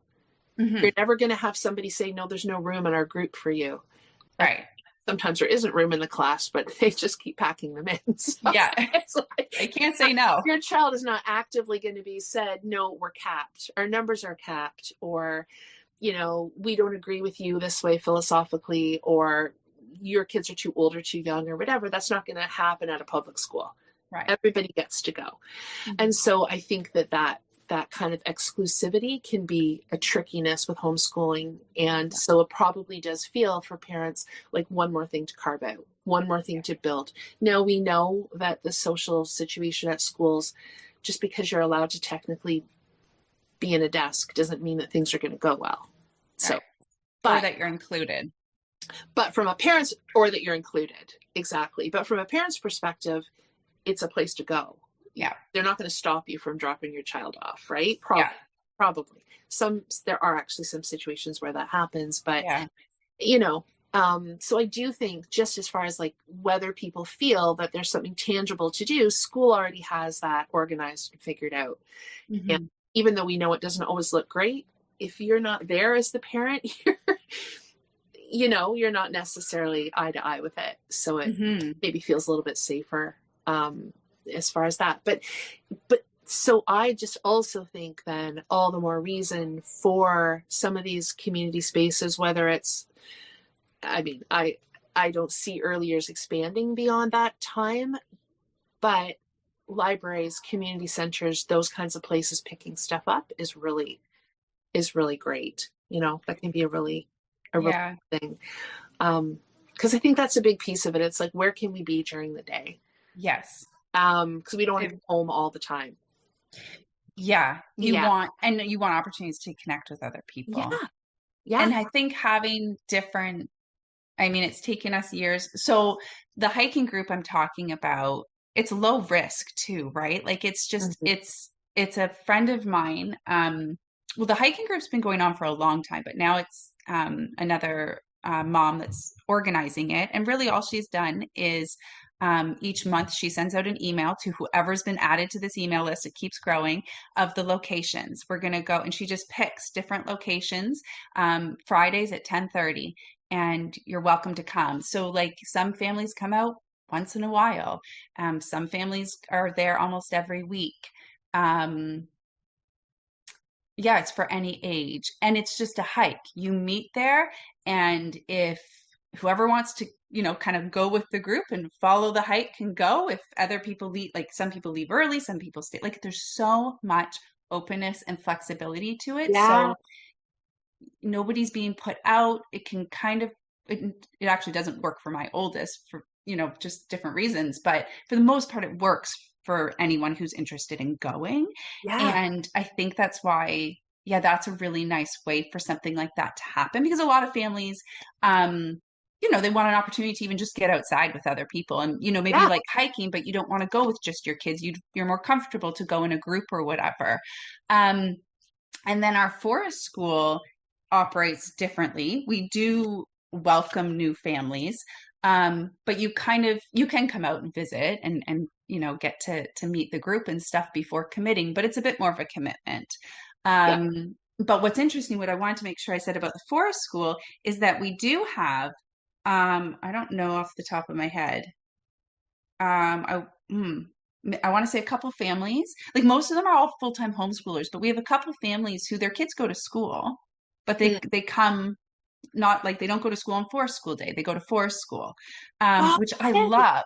I love it because um, I'm always asking every year, so what does the teacher think of this? Is the teacher, and for the most part, like I'm thinking about my one friend, the teacher, she's got two kids, one who's in grade 4 and one who's just SK. So that's just been one teacher for him. The teachers have been really supportive and think it's a wonderful thing. And even when like her daughter goes back to school, the one teacher has encouraged her to talk about her experiences at forest school and share, like whatever it might be. So like there's even like an overlap between her school experience and her forest school experience. Um, and I like that because I think it just helps normalize families having options to do things differently. Like, so it doesn't even have to be full-time school or full-time homeschool. Like there are some, at least they're Right. starting to be. Of course, it depends on the school, the teacher, the principal. And I'm very curious, with the families I do know as the kids get further into school, if the support changes and if they start to run into it being more of an issue for them missing school and stuff for forest school. But I just wanted to mention that because I think some people would be like, oh, I didn't even know that that was an option. Well, I'm so glad you said that because I mean, we already know that you had I'm going to call it courage to do the part time JK because that to me is stepping outside the norm Right. right there. But I love that you're kind of highlighting this as well as you don't have to completely jump out of the system, so to speak, but you can combine things. I do wonder, like, there's a small private school, and it is like preschool to grade 8. Um, anyway, I've been so interested to see. So they offer kind of like the same thing. You can now it's a private school, so it's different. You are paying, Right. but you can go 2 days a week, even if Yeah. you're in grade 7. You can go 2 days a week if you want to. And so I noticed they had something posted the other day for I think it was like a cross country run or something. And I noticed they said this year we'll be welcoming 2 local homeschool groups to join us Aw. for our. So it's like the private school and the 2 homeschool groups. And I was like, see, that is what we need more of. Yeah. Yeah. And the other thing that they're doing is they're bringing in a local librarian. What I like about this little place is something that I've tapped into with like one of my little grandgirls just on like the nursery school end. And what I Yeah. love about this place, it's very like, when I say private school, it's not like a prep school. Right. It's very interesting. It's a small Christian school, and they have this partnership with the local Indigenous Reserve as well. And they have a lot of they also have a partnership with the public library. It's extremely interesting. So there's That's cool. it's very cool. And they have a whole, what did they call it? A forest. Oh my gosh, what did she call it? She didn't call it forest school, but like all of their science takes place in like oh my goodness, I think she called it forest classroom. So they have Okay. people from the local, I think it's like from a conservation area, come out and do a lot of programming on there because they have some acres of green space, right? Anyway, the whole thing is very interesting to me because it's the type of thing that I've been thinking needs to exist Yeah. more, right? Yeah. And it's a Christian school, but there is not a I mean, you need to know that as a parent as far as what you're comfortable with, but Right. there's no, you don't have to sign, like, do you know what I mean? There's not like a barrier to go. Right. Right. Let me put it that Right. way. It's open. It's open. Thank you. I was trying to think of the word. But where was I going with this about the cross country thing and the volunteer thing? There was something I was going to say. Oh, so now they've partnered with, so it's like a retired children's librarian from their Hmm. local community, and she's going to be doing like infant through preschool. Like she's doing like a story time sing along every week, and there's Mm. you don't have to pay, you don't have to be part of the school. Like that's just open to the public. Oh. Lots of parents whose kids are there might bring their kids in, but it's just seeming like this little hub Hmm. that's really, really flexible. Yeah. And I feel like in our minds, we think that can't work. Right. But I think there are examples where it does. And it's just Yeah. kind of the coolest thing, but you have to have like the right, I don't know, it just has to come together maybe in the right way. You have to have the space, the people, Yeah. the vision, it just kind of, it has to come together in the right way. But it would be so cool to see more of that happening because Hmm. we're talking about like that kind of 1 foot in, 1 foot out. Yeah, to be able to combine maybe 2 or 3 days at the school and a couple of days of homeschooling or freedom. You don't have to be, I don't mean to suggest that, people can use that time as they want. That to me is what we need more of. Yeah. Well, and And yet for it to be community based as well. yeah. So there's something happening. I was just reading on their thing the other day, there's some housing development that's being proposed to be built right up against their land. And apparently the school's been working a lot trying to remove invasive species and just be stewards. That's part of their forest classroom. Right. So anyway, so they're going to be, meeting at town hall, trying to talk the city down about stuff, and are just like looking for some community action around that. So it just feels so good to me. Like there's so many elements Yeah. of real life and real community, right? That Hmm. anyway, that's just what that reminded me of, was Yeah. looking, digging a little bit. Are there options like that for people? Yeah, it obviously takes effort for sure, Yeah. right? Like it takes effort, but I feel like this is what, like your post, like I don't have it pulled up right in front of me, but the lack of imagination for, different educate and what education can look like. That's such a great example. Hmm. Like you take a little bit of imagination and a lot of effort, and different people, but keep it within the community. Like a lot of these things are already happening. So it's just pulling it in and connecting it. And then I do have one slide from your post pulled up that goes along with what you were saying too. I hope I'm not. Well, it just says it's slide 6, and it says all of this to prepare for life. So like getting ready, like you were talking in the post about, it's all, get ready for kindergarten, and then you get ready. So you're always getting ready to prepare for life. And then you write to be able to navigate the real world. But another way to prepare for the real world is to live in it. So Yes. I feel like what you just described with this private school and it being so community based and having these different elements, that's so much more real life. Yeah. And I think, yeah, it is funny because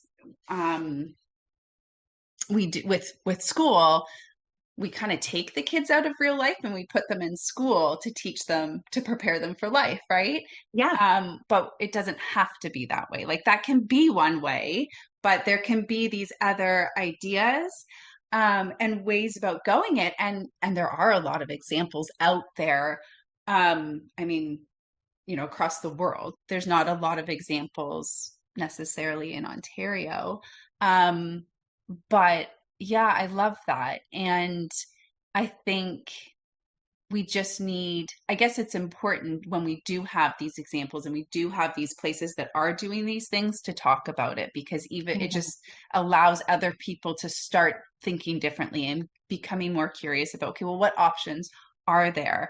Because there's a lot of really great creative, like community minded people out there who would thrive at pulling something like this together Yeah. too. But if they've never thought of it or never had a reason, then it doesn't happen.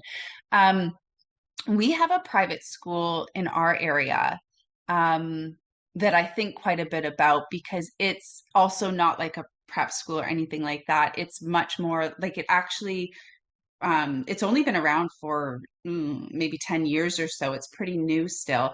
But the community kind of came together when at least one of the local public schools closed, or maybe it was one of many, or one of a few. And there was no more it was kind of like the smaller schools were closing and then they built a big one and students had to bus in. And this area, yeah, like the parents and community members kind of came together and they've built this. I think they even refer to it as a community school, but it is a Oh, private school. You do have to pay to go, yeah. but I keep it in the back of my mind because I wonder, if we do stay in this area as my kids get older, if there will be different opportunities for them to, not necessarily, I mean, they could consider going, well, I don't think we could afford to send them full time, but Right. maybe there's some flexibility or opportunities there. I get that sense with this school that if we wanted like part time or, yeah, just involvement in like sports teams that they might have or like an art program that they might have. I feel like this would be similar to what you're talking about, where they would be open because they are private schools. So if there's something, that they're interested in or open to, or it's like a win-win situation that they can benefit in some way as well, I could see there being opportunities there. Yeah. I'm Yes. crossing my fingers that there might be. I mean, we'll see what my two are interested in. It might not be a need of ours, but it's at least I'm in a place now where I can have that idea. Mhm. Whereas years ago, I wouldn't have, it wouldn't have crossed my mind, right? Um, Yeah. yeah. No, it's so it's just so interesting to like just as you're saying, you're just imagining Hmm. again, like what, are there some possibilities there? Um, that's yeah, no, that sounds really And interesting. yeah, and if I can say, just to jump back, because I don't know if maybe we have talked about it on here before, but when you're talking, I know we've talked about the early ons, like the early on Mhm. learning centers we have here. I mean, that would be fantastic if there was a way for funding to extend, because I feel like what we're talking about, like that is, it almost like already exists, but we just need the age to expand. And I mean, you could certainly find people who would be able to pull in lots of ideas because you're right. Like when you are a homeschool family, like you need to find space is a big one, right? Like that's the first Mhm. one. Like once winter comes, especially, like you need a space. And there's ways to do that. Like our forest school is run like a co-op and we take the rent of this space and we divide it amongst the families. So Yeah. it's very doable. But with places like the early ons already existing, like they already have their location and all the logistics kind of figured out, it would Hmm. just be neat if, and I think, I mean, you gotta be careful with what you wish for, but it would be neat to have, yeah, like some funding to Yeah. support something like that, just to acknowledge that homeschool families exist and deserve support. Yeah, and is there a way? I don't know that that can even could even be extended from library programs and community centers. I don't know. Right. Um, do you have? Because I want to say one thing, but I know we're getting low on time. I wanted to just talk about actual child development for a few minutes Yeah, before yeah, yeah. we're done doing. Okay, so before we get to that, I just wanted to kind of piggyback back to what you were saying about well, two things. The idea that you were talking about, this early years piece, I do think there are lots of ways to come together. In fact, right before the pandemic happened, the year before maybe, two of my friends and we had found space. I don't know if I've shared this with you before, but we had found a community center. It was like an old heritage building, and I knew of it because my daughter had done her ballet there, and I knew that it was used for different things. And they had, a big lawn, and they were close to some parks that had both like playground equipment as well as little trails and just lots of little things. And anyway, there were three of us. We were looking to start something there that would be probably not every day, but I think it was going to be like 3 days a week. So almost that idea of having a like a resource, like a learning community and resource center, but not necessarily just for preschool. And it was exciting. Like we were thinking about a lot of different ideas. And the thing was, what would be similar to the early on programs that we have here, we would not be just as if you went to an early on program with your little ones, you're going with them, or Mhm. perhaps you arrange for another parent to take your kids. But the responsibility does not lay on those program directors to be supervising your kids. So when Right. you change that dynamic, so much more is possible. Yeah. And it's not that the parent has to go every time. As I said, maybe they kind of connect with another parent and they trade off a little bit, or a grandparent comes or whatever. It's not that, but just it can be like, to me, it's kind of like homeschooling and getting offered some space and programming at the same time, right? Yeah. So anyway, for a variety of reasons, the pandemic was a big one, but we didn't end up doing that. And I ended up getting busy with some other things, which I don't think I'll walk away from at this point. So, Okay.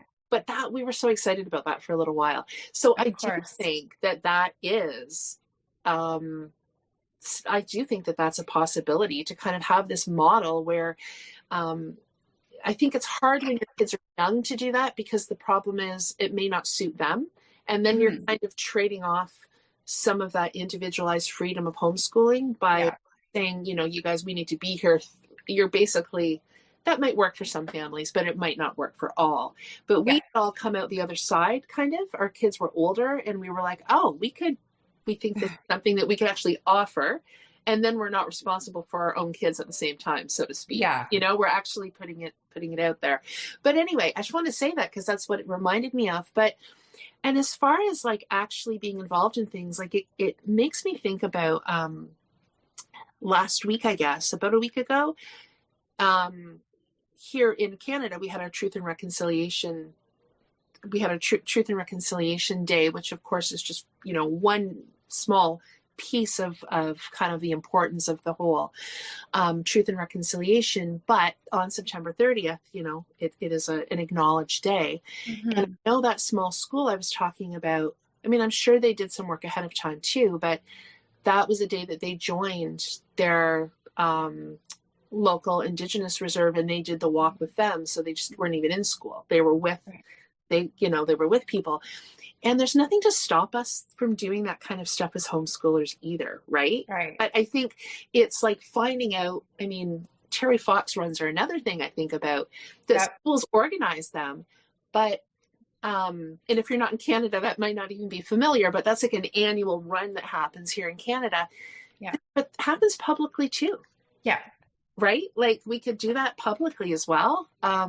Just those kinds of things we can tap into. Yeah. I think that's helpful too to think about because one thing I hear some parents talk about with the idea of like deciding to homeschool is this concern that their kids are going to miss out on things. And that's not true for a lot of things because you can tap into it. Like the Terry Fox Run is an example. Like often there's ways that the public can still be involved. And yeah, like the Truth and Reconciliation Day, I know the story walks. We had a couple homeschool families. We didn't go this year. Or there's flag raisings you can go to. We were going to go to our flag raising for that day. We didn't make it out this year. But the story walks, like there were a couple families who you kind of start to tap into the community a little bit more, I think. It's the same with how homeschool families are very good at tapping into libraries, which still blows my mind. And I know there's other, families where their kids go to school and they do go to the library, but it's a lot less. Oh yeah. So I think when you homeschool, you kind of, that's where the effort comes in, I guess, in a lot of ways, is finding the different opportunities. Um, did you have more you wanted to say? No, I think it would be good for us to link. We have we have a few episodes on community, but we have one for sure Mhm. about like living and learning in community that I want to just Mhm. acknowledge that we'll link. But no, I have more that I want to say about these early years in child development. Mhm. But go ahead if you have more. Well, I was just going to a couple things came to mind when you were talking about it, and I was about like how you were with a couple others looking at starting your own kind of center.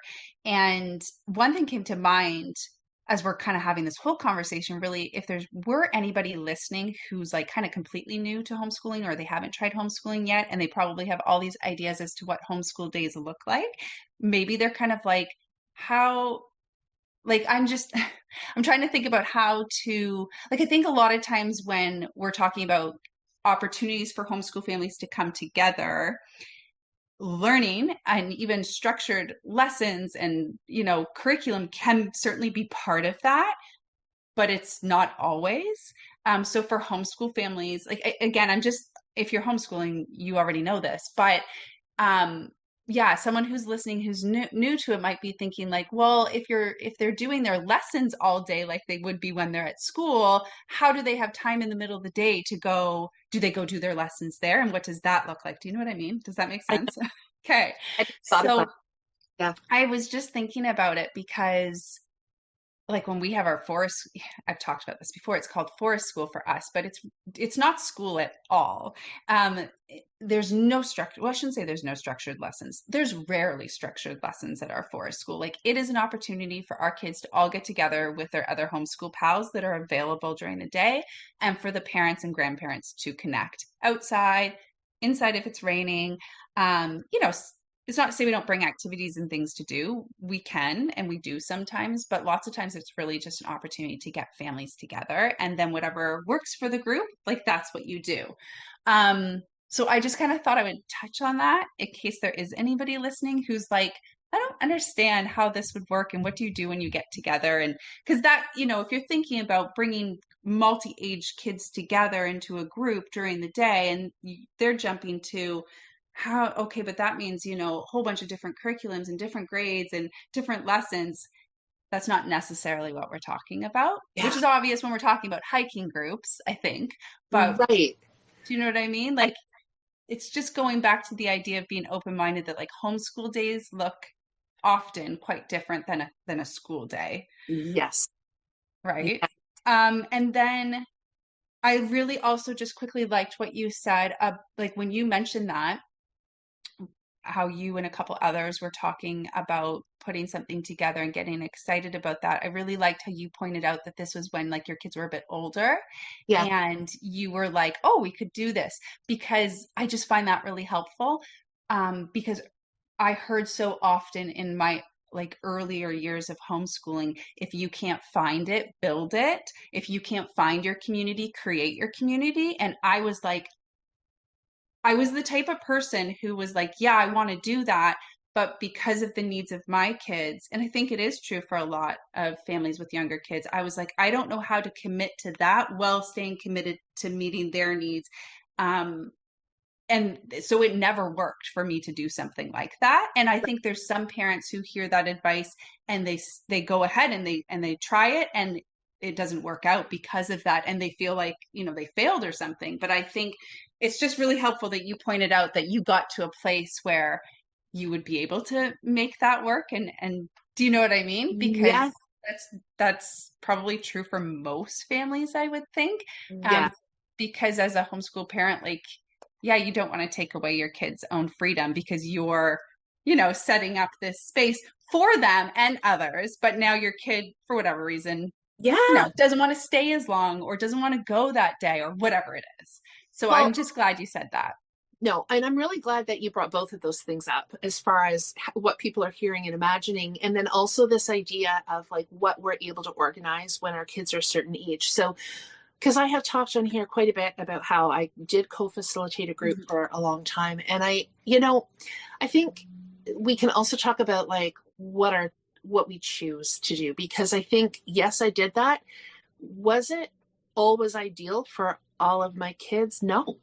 Right. No, there were times that and I think I've acknowledged this, that I have, pushed them into going to, or pushed them into connecting with new people. And so I think it's important to say that, because I think people can come away with the idea that yeah, if you can't find it, build it. Yeah. you know and I think we need to acknowledge, there's some what's what I'm looking for, there's some trade-offs in doing that, Yeah. and B, it might not even be possible. Hmm. Sometimes I think we have to look at things. There's such a variation of ages, of stages, of personality, neurodiversity. There's so many pieces Yeah. at play that I think that just might not be possible for everybody, not even just with the kids, but even the capacity of Yeah.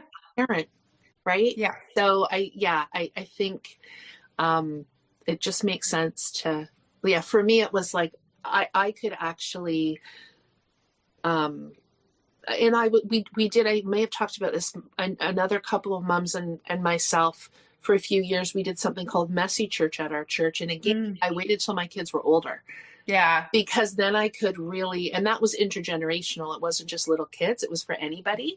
But Right. it still felt like I would not have had, um, honestly, Ashley, I wouldn't have had the capacity to do this podcast when my Right. kids were much younger than they were. So I always think that that's because I think people are just doing so much now that I think Yeah. it never hurts to just say, yeah, Yeah. sometimes you just have to zero in on your own people Yes. and like kind of do, kind of focus on that. Um, but what was I going to? Oh, I just wanted if we had a little bit more time to talk about thinking about this whole school entry point in kindergarten piece. I just wanted to talk about it from like a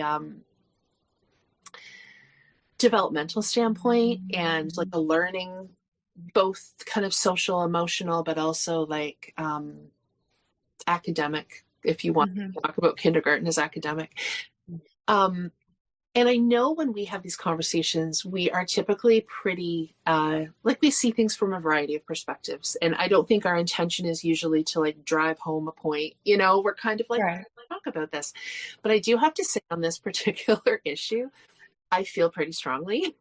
And I feel like I can say with a great deal of certainty, um, kindergarten, it's really not necessary. It's Hmm. just really not Yeah. academically. And I know people will argue. I've heard people argue. I've heard people say, I had a very close relative say to me, oh no, kindergarten teachers can tell the kids that didn't go to junior kindergarten. And I'm like, yeah, but we're talking about the difference about fitting into their system Hmm. and developing as a person for life. Hmm. The example that I've often given is I know for like my mom who had an early spring birthday and grew up, in the 50s, 40s and 50s, her first day of ever doing anything organized would have been grade 1. They had no junior kindergarten. They had no kindergarten. They had no daycare in her little village. I'm pretty sure they probably didn't have a mums and tots kinder gym Right. happening, right? So you were home with a relative or your parents or whatever. And you didn't begin until grade 1. And for my mom, she would have been 6.5. Yeah. First time that she was ever in like a formal learning environment, she would have been 6.5. And Hmm. so she would have missed that year that the teachers were saying she would have missed both of those years. Yeah. So this idea that we need to prepare is really, to a certain degree, it's marketing. Yes. In the homeschool world, there's a certain amount of marketing that happens so parents feel good that they have this kindergarten curriculum. And I'm not saying not to buy those. There's some beautiful things, some Hmm. things, but I'm just saying you don't have to. Not a need. You don't have to. And I would even say that depending on what kindergarten looks like where you lived. Now, I know, Ashley, in our province, it's actually gone, there's a lot of play-based stuff happening again. Yeah. It's pretty play-based, but it's just large crowd. Yeah. But it's play-based, but it's also not. Yeah. But I know Missy Willis, this summer, she had put out a Substack, and it was talking about kind of the evolution of kindergarten and comparing it to decades past and how in certain areas it had just become really standardized. Yeah. And yeah, I just don't think, not only do I think it's not necessary, I am going to go out on a limb and say it can be potentially not, I mean, I'm veering away from saying harmful because I don't Right. think it's dramatic, Hmm. but I don't know for kids who aren't really ready or interested to be away from their parents and Yeah. have a long bus ride and then a 6.5 hour day and then a long Yeah. bus ride. I don't think that that's what we were meant to be doing at that. Hmm. I think that serves a childcare need of our society. And I just think sometimes it's important to acknowledge that as much as we Yeah. want to be like, yeah, people make different choices. Of course they do. Yeah. And sure, there might be some kids who absolutely love it or thrive, but I would question if they wouldn't also in other Yeah. sorts of things. So I think that the type of thing that comes to mind for me is that when I see Because again, just talking about kind of time spent with these two little grandgirls, and I think about these like community story times I've been able to experience again. Like they're really well done. Mm-hmm. And there's usually a playtime involved, there's songs, there's snack, there's story. So I just want to talk about that on a developmental level. There's this idea that if kids are not in a kindergarten class, or they're not in like a preschool or a daycare, that they're not learning those things. And so I don't think you have to go to story time to learn those things. I do. But if you're feeling like that's helpful, Mm-hmm. opportunities like that. So, for Yeah. example, the one I'm thinking of, there's kind of an open play time. Everybody stops. They go to the table. They get a snack if they want. Mm-hmm. A lot of the mums and caregivers are lined up washing hands. Mm-hmm. And so they're learning those things, right? Yeah. It's not a big deal. It's a No. back thing. It's like, oh, hey, let's wash our hands before we go get the grapes and the crackers or whatever. And if kids need to not, if it's not working for them to be in the circle, then they can go out to the children's area for a little while and come back for when it works. Yeah. And they're also getting exposed to being careful around the infants. Yeah. They're getting to be mentored a little bit by a kid that's maybe 4, if they're only 2. Like even in that group, you see multi-age. It's such a short period of time, but there's big developmental differences between those ages, right? So you see some of that mentoring. And so again, just kind of talking about these early on programs, I was talking earlier about the one that has the turf set up, and it's just this huge arena, ice rink size of turf, soccer balls and all kinds of things. And again, if you want to join the circle, there's a huge circle with the big parachute and kind of doing all of that kind of stuff. But you don't have to, so it's still very open-ended. But if you're looking for those experiences for your child to be part of the group song with the parachute, and just learning the little nuances of like which songs do they get to run under the parachute and which aren't safe to do that because we're going to have the parachute down. Like those are just, and that's just like, there are just as many adults there as kids. Mm-hmm. Such a safe and natural place to be learning those things. So I think what I'm wanting to say is, for my mom, she did just fine without having any of that early childhood programming. Yeah. But this is the culture we live in now, where we are used to having some of that, right? And so I think it just takes, and I'm seeing this now with the rise in homeschooling, there are some families that are continuing to go to those parent-taught groups, even if their oldest child is 7 or 6 or whatever, because it's still fun. Right. And usually there's a craft available. And so you can still be doing those kinds of things. And my opinion is personally that because of the higher ratio of adult to child, I think it's higher quality. 100%. Interesting. Yeah. And they're in, right. These are like librarians who are like wanting to do this, or early childhood educators who specifically went into this field. Yeah. Do this. And so I have come across a couple times lately where I've been talking to people about these programs, and the one person was a teacher, and you could tell in both situations, one was more of like a grandparent, one was a teacher. You could tell they were sort of like, I mean, they hadn't been to the programming I'm talking about, but you could tell they were sort of like, oh yeah, that's kind of fun, but school's the real deal. Right. And I'm like, yeah, no, I think you'd be really surprised about how many skills are being picked up as far as waiting for the snack, listening to the story. Not perfectly. Sometimes kids are dancing around during the story. Like, that doesn't matter. Yeah. But over time, you see those kids start to, their nervous systems mature a little bit. They're able to see a bit more. I don't know. I just wanted to say that developmentally, you can curate for yourself. And I mean, if you look at some of those, we keep meaning to have a episode about curriculum, which we haven't done yet, Ashley, but there are also ways of, libraries often have really great lists of picture books, but there are curriculum where you don't need to necessarily buy the curriculum, but you can check out their book list. Or you could buy the curriculum, but do it really loosely. But so many different ways that you can curate. I'm not just going to say preschool, but even primary years, that all those things are focused on in school as far as getting used to these things. Mm-hmm. That can be just happens so um and I'm going to say one more thing and then I'll stop and see if you have anything. But even as far as things like I look at all the kind of educational toys out, and we've had lots of them. It's fine. And it's so much about, teaching colors, teaching shapes.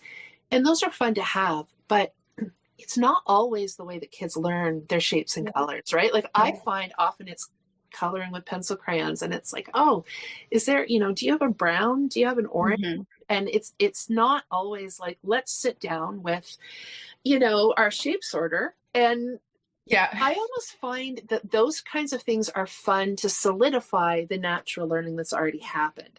Right. Like if you find the plastic star that goes in the plastic, it's almost like that knowledge is already there Yeah. from talking about it naturally, rather than those products being used.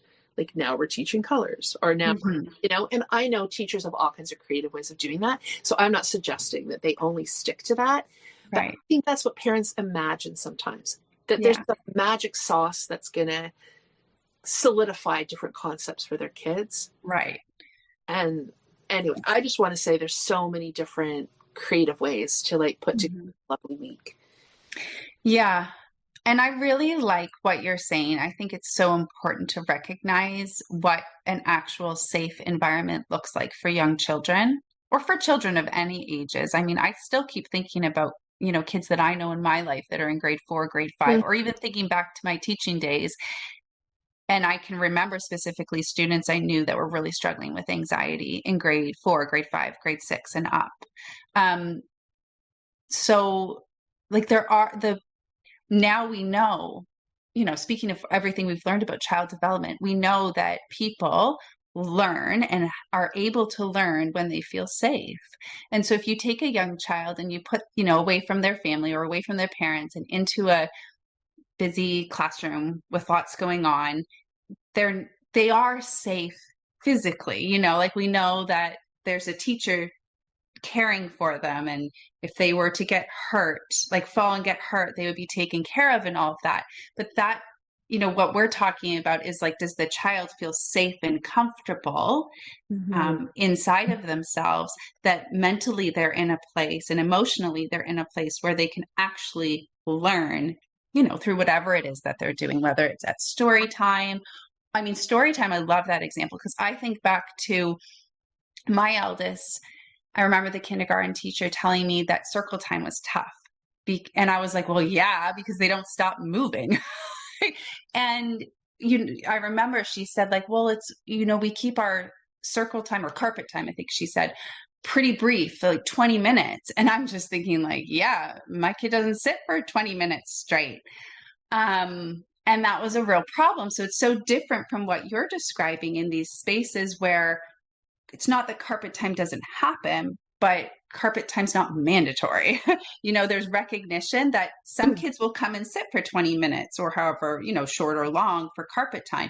But if there's a kid there who needs to be moving their body, that's accepted. And Yeah. so I think that's why I get frustrated sometimes when people talk about schools being inclusive, because it's one thing to say you're inclusive and it's a whole different thing if you're not actually taking actions to include people. And this was such a little example, but my kid was punished at school in kindergarten for not being able to sit Mm-hmm. at carpet time for 20 minutes or whatever it was, and shamed and sent to sit in their cubby, which, so another Oh, red flag. And I remember having this really awkward, uncomfortable conversation with the teacher about this, being like, yeah, that's not how we do things at home. Because the teacher was kind of complaining that my kid didn't like being sent to their cubby. And I don't remember exactly what happened, but sulking took place, or I know at one point the word defiance was brought up, which I was like, ah. But if some kids need to be moving their body and doing certain things to feel safe, to regulate how they're feeling. And if we're preventing that because we're coming in with a strong mindset that, no, by this age, you should be able to do this. Well, we know better now, right? We know that Yeah. that's not Well, true for and so many kids. yeah, and sorry, I'm like cutting you off. I'm sorry. Go No, ahead. go ahead. Go No. ahead.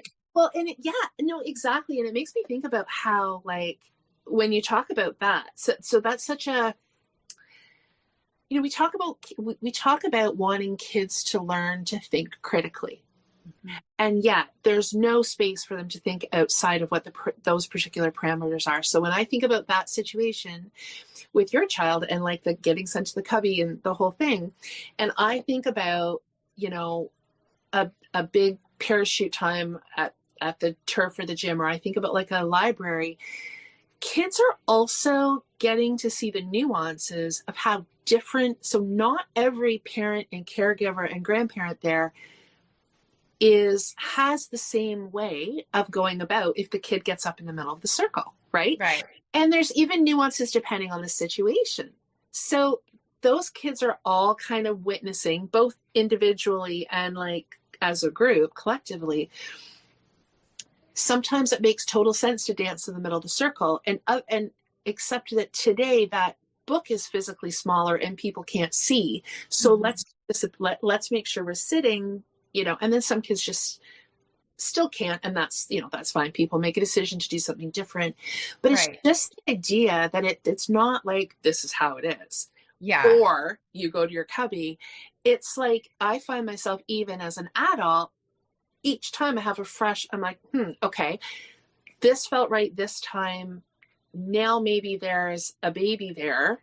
So we want to maybe not be jumping as much because you know what it is? It's not arbitrary. Hmm. It's not Hmm. arbitrary. It's based on respect for actual people. Are you in the way of the book so other kids can't see? Is there a tiny baby we have to be careful about? Is the snack a bit different today so can't be flying around with it or whatever? Right. And that is where that real thinking begins to happen, Yeah. of not just having black and white answers to things, but like different people do things differently.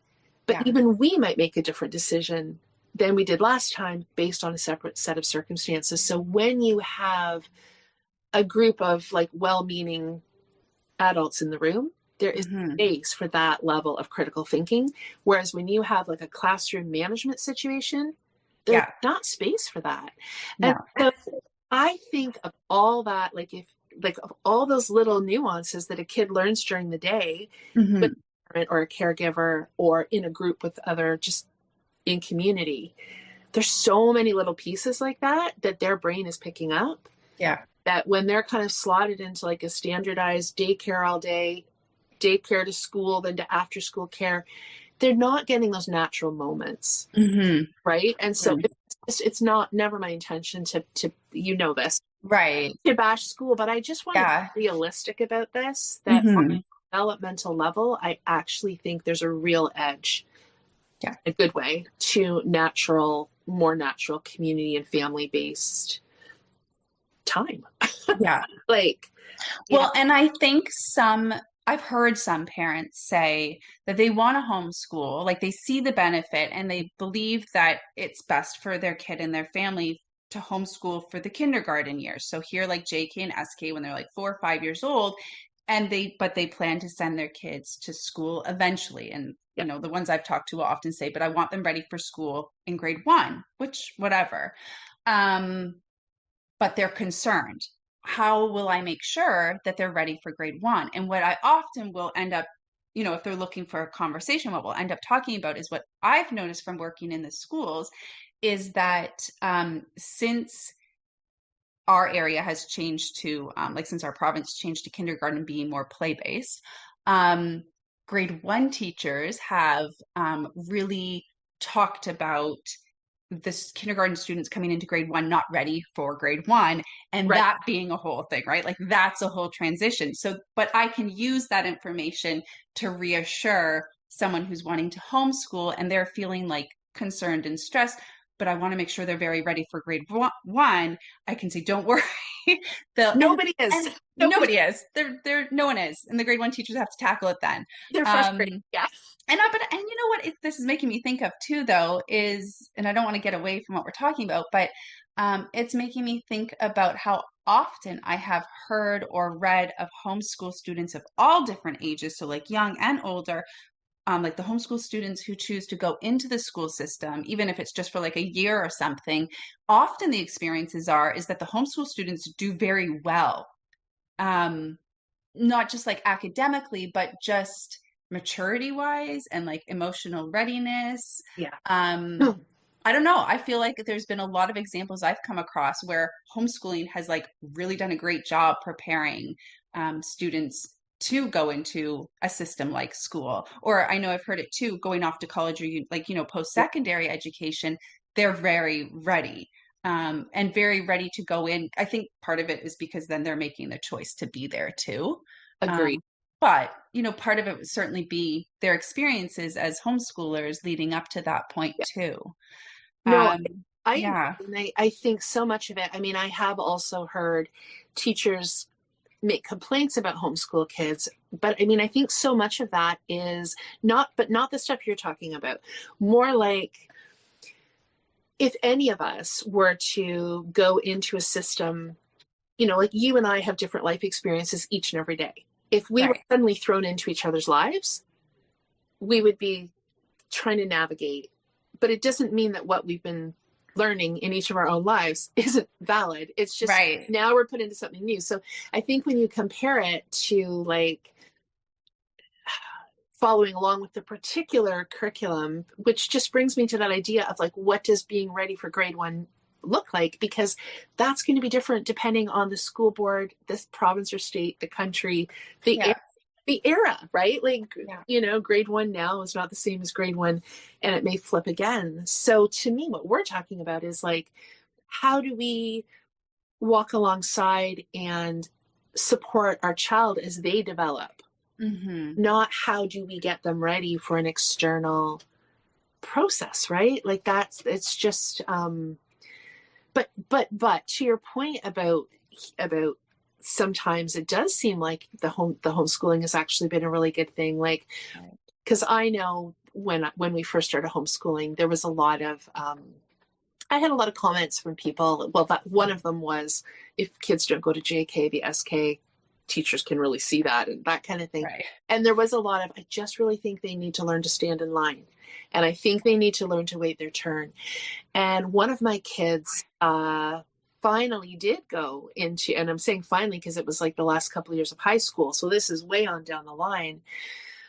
But coming home, and I mean, it was fine. They adjusted to it, but just blown away by the lack of manners, the lack of civility.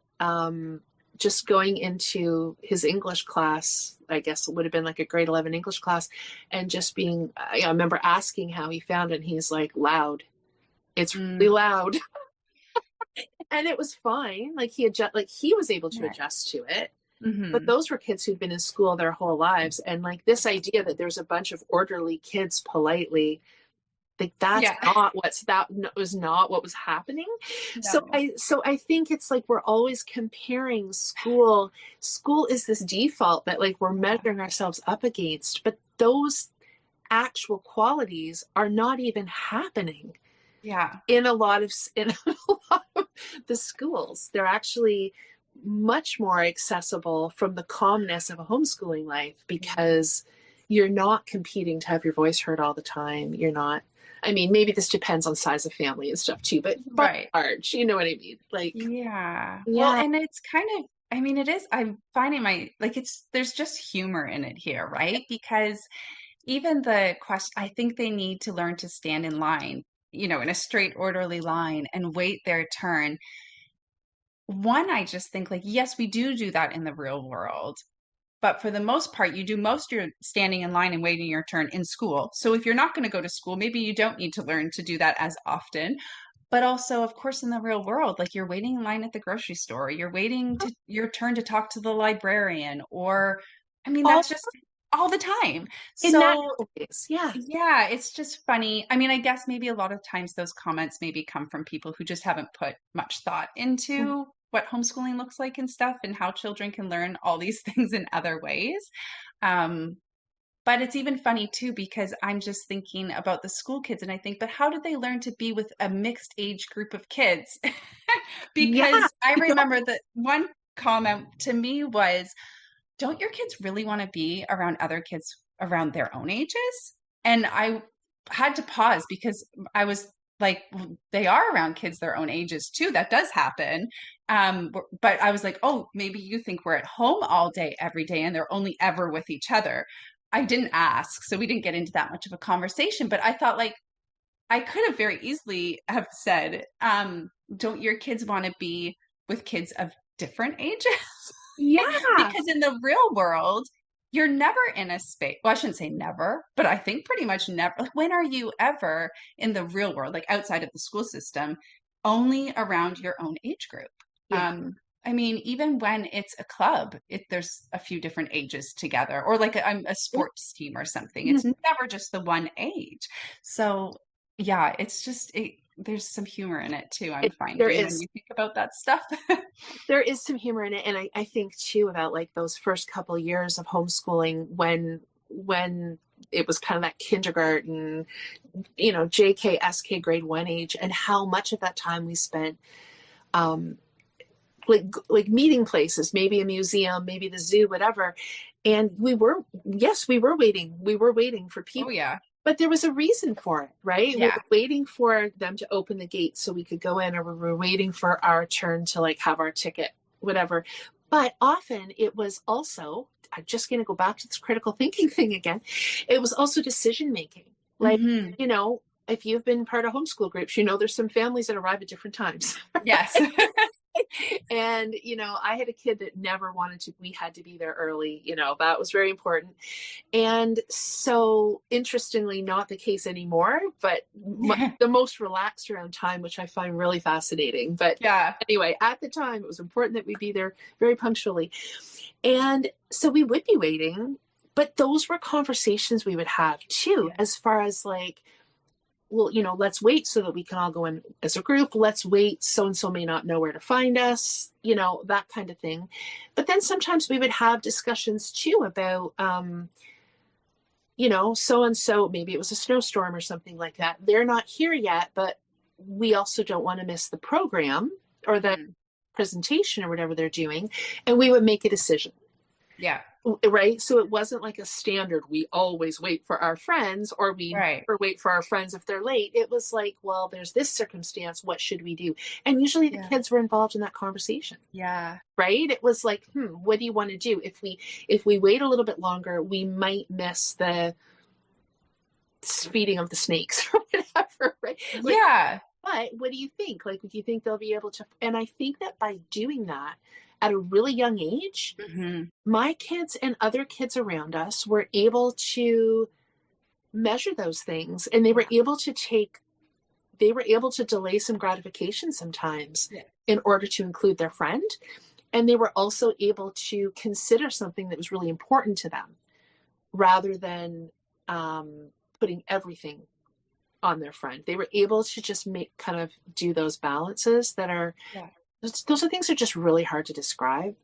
Yeah. Happen And I'm, every day in a homeschool environment, right? mhm.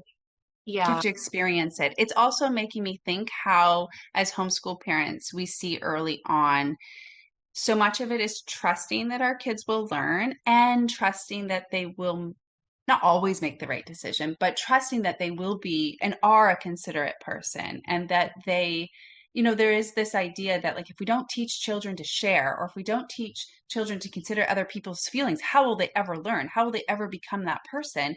And I think when we're in relationship and connection with our children and we're open-minded, we see them already showing us that Yeah. often they do just share on their own, or they are the ones advocating on behalf of a friend unprompted by an adult, so we Yeah. can trust that they're already good whole people.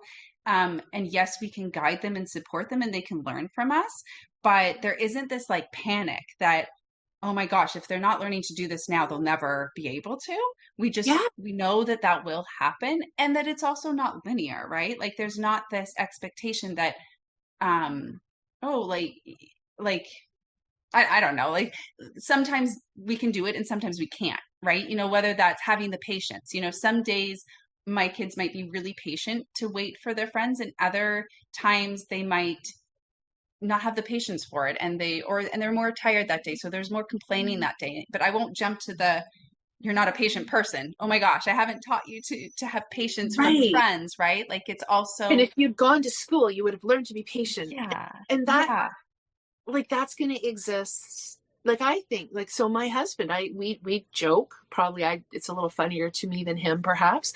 But I mean, he went to school, the standard thing. He doesn't love to share. Sharing is not something that comes particularly naturally to him. He has to really, and so we joke about that. And I've often said to him, I would love to see his kindergarten report card. In the sharing section, I bet you got like top marks on following rules and being prepared, because he would have like had his crayons and they would have been very orderly, and he would have been like, but not so keen if someone came up and wanted to use those crayons. And so we kind of joke about that, because it is just more a personality. It's just part of who he is, and yeah, it didn't change because he went to school. And he would not argue that the way he is makes perfect sense to him. right. Right. So that's the other thing, is that we assume that like some of these qualities or some of these characteristics, or maybe we see them as weaknesses. Sometimes weaknesses and strengths are just two sides of the same coin, right? Hmm. But sometimes we just are who we are. Yeah, and And actually, maybe school made it worse, to be honest. yes, there would be examples of that for Right. sure, right? And I Yeah. think you touched on it too. I know you've talked about this with your one son too, about how sometimes we do change. So I think you touched on Yeah. it today, saying that um like just a moment ago when he was younger, wanted to Yeah. be on time, and Yeah. now more laid back, right? So also Oh, not panicking. yeah. Yeah, like, you know, some things are, I mean, you're just that way all the way through your life. But there are times, because I know sometimes I can't think off the top of my head right now, but I know there's been some things where my kids will be one way and it very much seems like a personality thing. And they're like that way for a stretch of time, and it's shifted. And I'm like, oh, I kind of thought, and I'll say it about my eldest with their sleep. And yeah, just they have a certain way of sleeping, and early riser. And I've said, like, I'm very curious if that will just be the way you always are, or, Yeah. maybe as you like teenagers are known for sleeping in. Is that going to Hmm. be you? Maybe not. But Hmm. just, lots of times, I shouldn't say lots of times, but sometimes it just changes too. So if there's Yeah. something with your kid where you're like, oh, they might not always be that way either. Yeah. And no, it's such a good point. And I can't believe we're still talking, because I know, I know. but I'm just going to keep on for a minute, because that is so true. Like, I started the near the beginning of the conversation around how part of the reason that I was looking for maybe nursery school and an actual homeschool group is because there just did seem to be such a drive to socialize and to be with Hmm. kids, and to have like novelty and stimulation, and just to be out doing stuff, right? Yeah. And the last few years, it's almost been the opposite for him. He Mm-hmm. really enjoys being home. And so I feel like in those early years, just as with a shy child or maybe a more introverted child, that those aren't necessarily the same thing, but people might say, oh, they need to get out of their shell. School will help. They need to, people might also have said, well, he has to learn that he can't be constantly socializing. He can't always be out, whatever. But I think, as you're saying, over time, that stuff often sorts itself out. And what I noticed is kind of left of that is those people skills are still there. So Yeah. if we're in a group, he's still a very engaging personality. So Hmm. that skill is still there without the need Yeah. somehow. So maybe the need was part of like developing that skill, but that, I mean, still very, very good with people, with interacting, loves that, but Right. doesn't have that same consistent need that used to be there. Hmm. Um, anyway, okay. That's it. I know. Ashley, do you have anything else? No, Okay, I mean, we could go on, but this has been we great. could. I think we've Okay. captured a lot. So, All right. We'll throw a yeah. bunch of links in there if anybody wants to follow up with stuff. Yeah, so this has been good. And I think something I feel like I think about it whenever we have stopped recording our episode. Just want to put out there again, if you're enjoying this podcast, if you've listened to this episode or, have been digging in regularly to some of our conversations, if you could leave a review or a rating, that would be so helpful. And we also have a donate button. I think I always get talking without checking things first. I think it is on the podcast. I think it's on the podcast page. I think it says we appreciate you for appreciating us or something like that. And there's like a green button. So, yeah, just wanted to remember all that today. We would so appreciate any of that. And Yeah, that would be awesome. I think that's it. So, Yeah. okay. Thanks, Erin. Thanks, Ashley. See you later. Bye. Bye. And this ends our conversation today. We hope you found it interesting and maybe helpful. If you'd like to connect further or see additional content, Haley can be found on the web and on Instagram at Taking a Kinder Path. I, Erin, can be found at Everlearning, and Ashley can be found on Instagram at Ashley as Mama and Storytime Shelves. We'd be very grateful if you'd share this conversation with anyone you think might appreciate it. Thank you for your time today.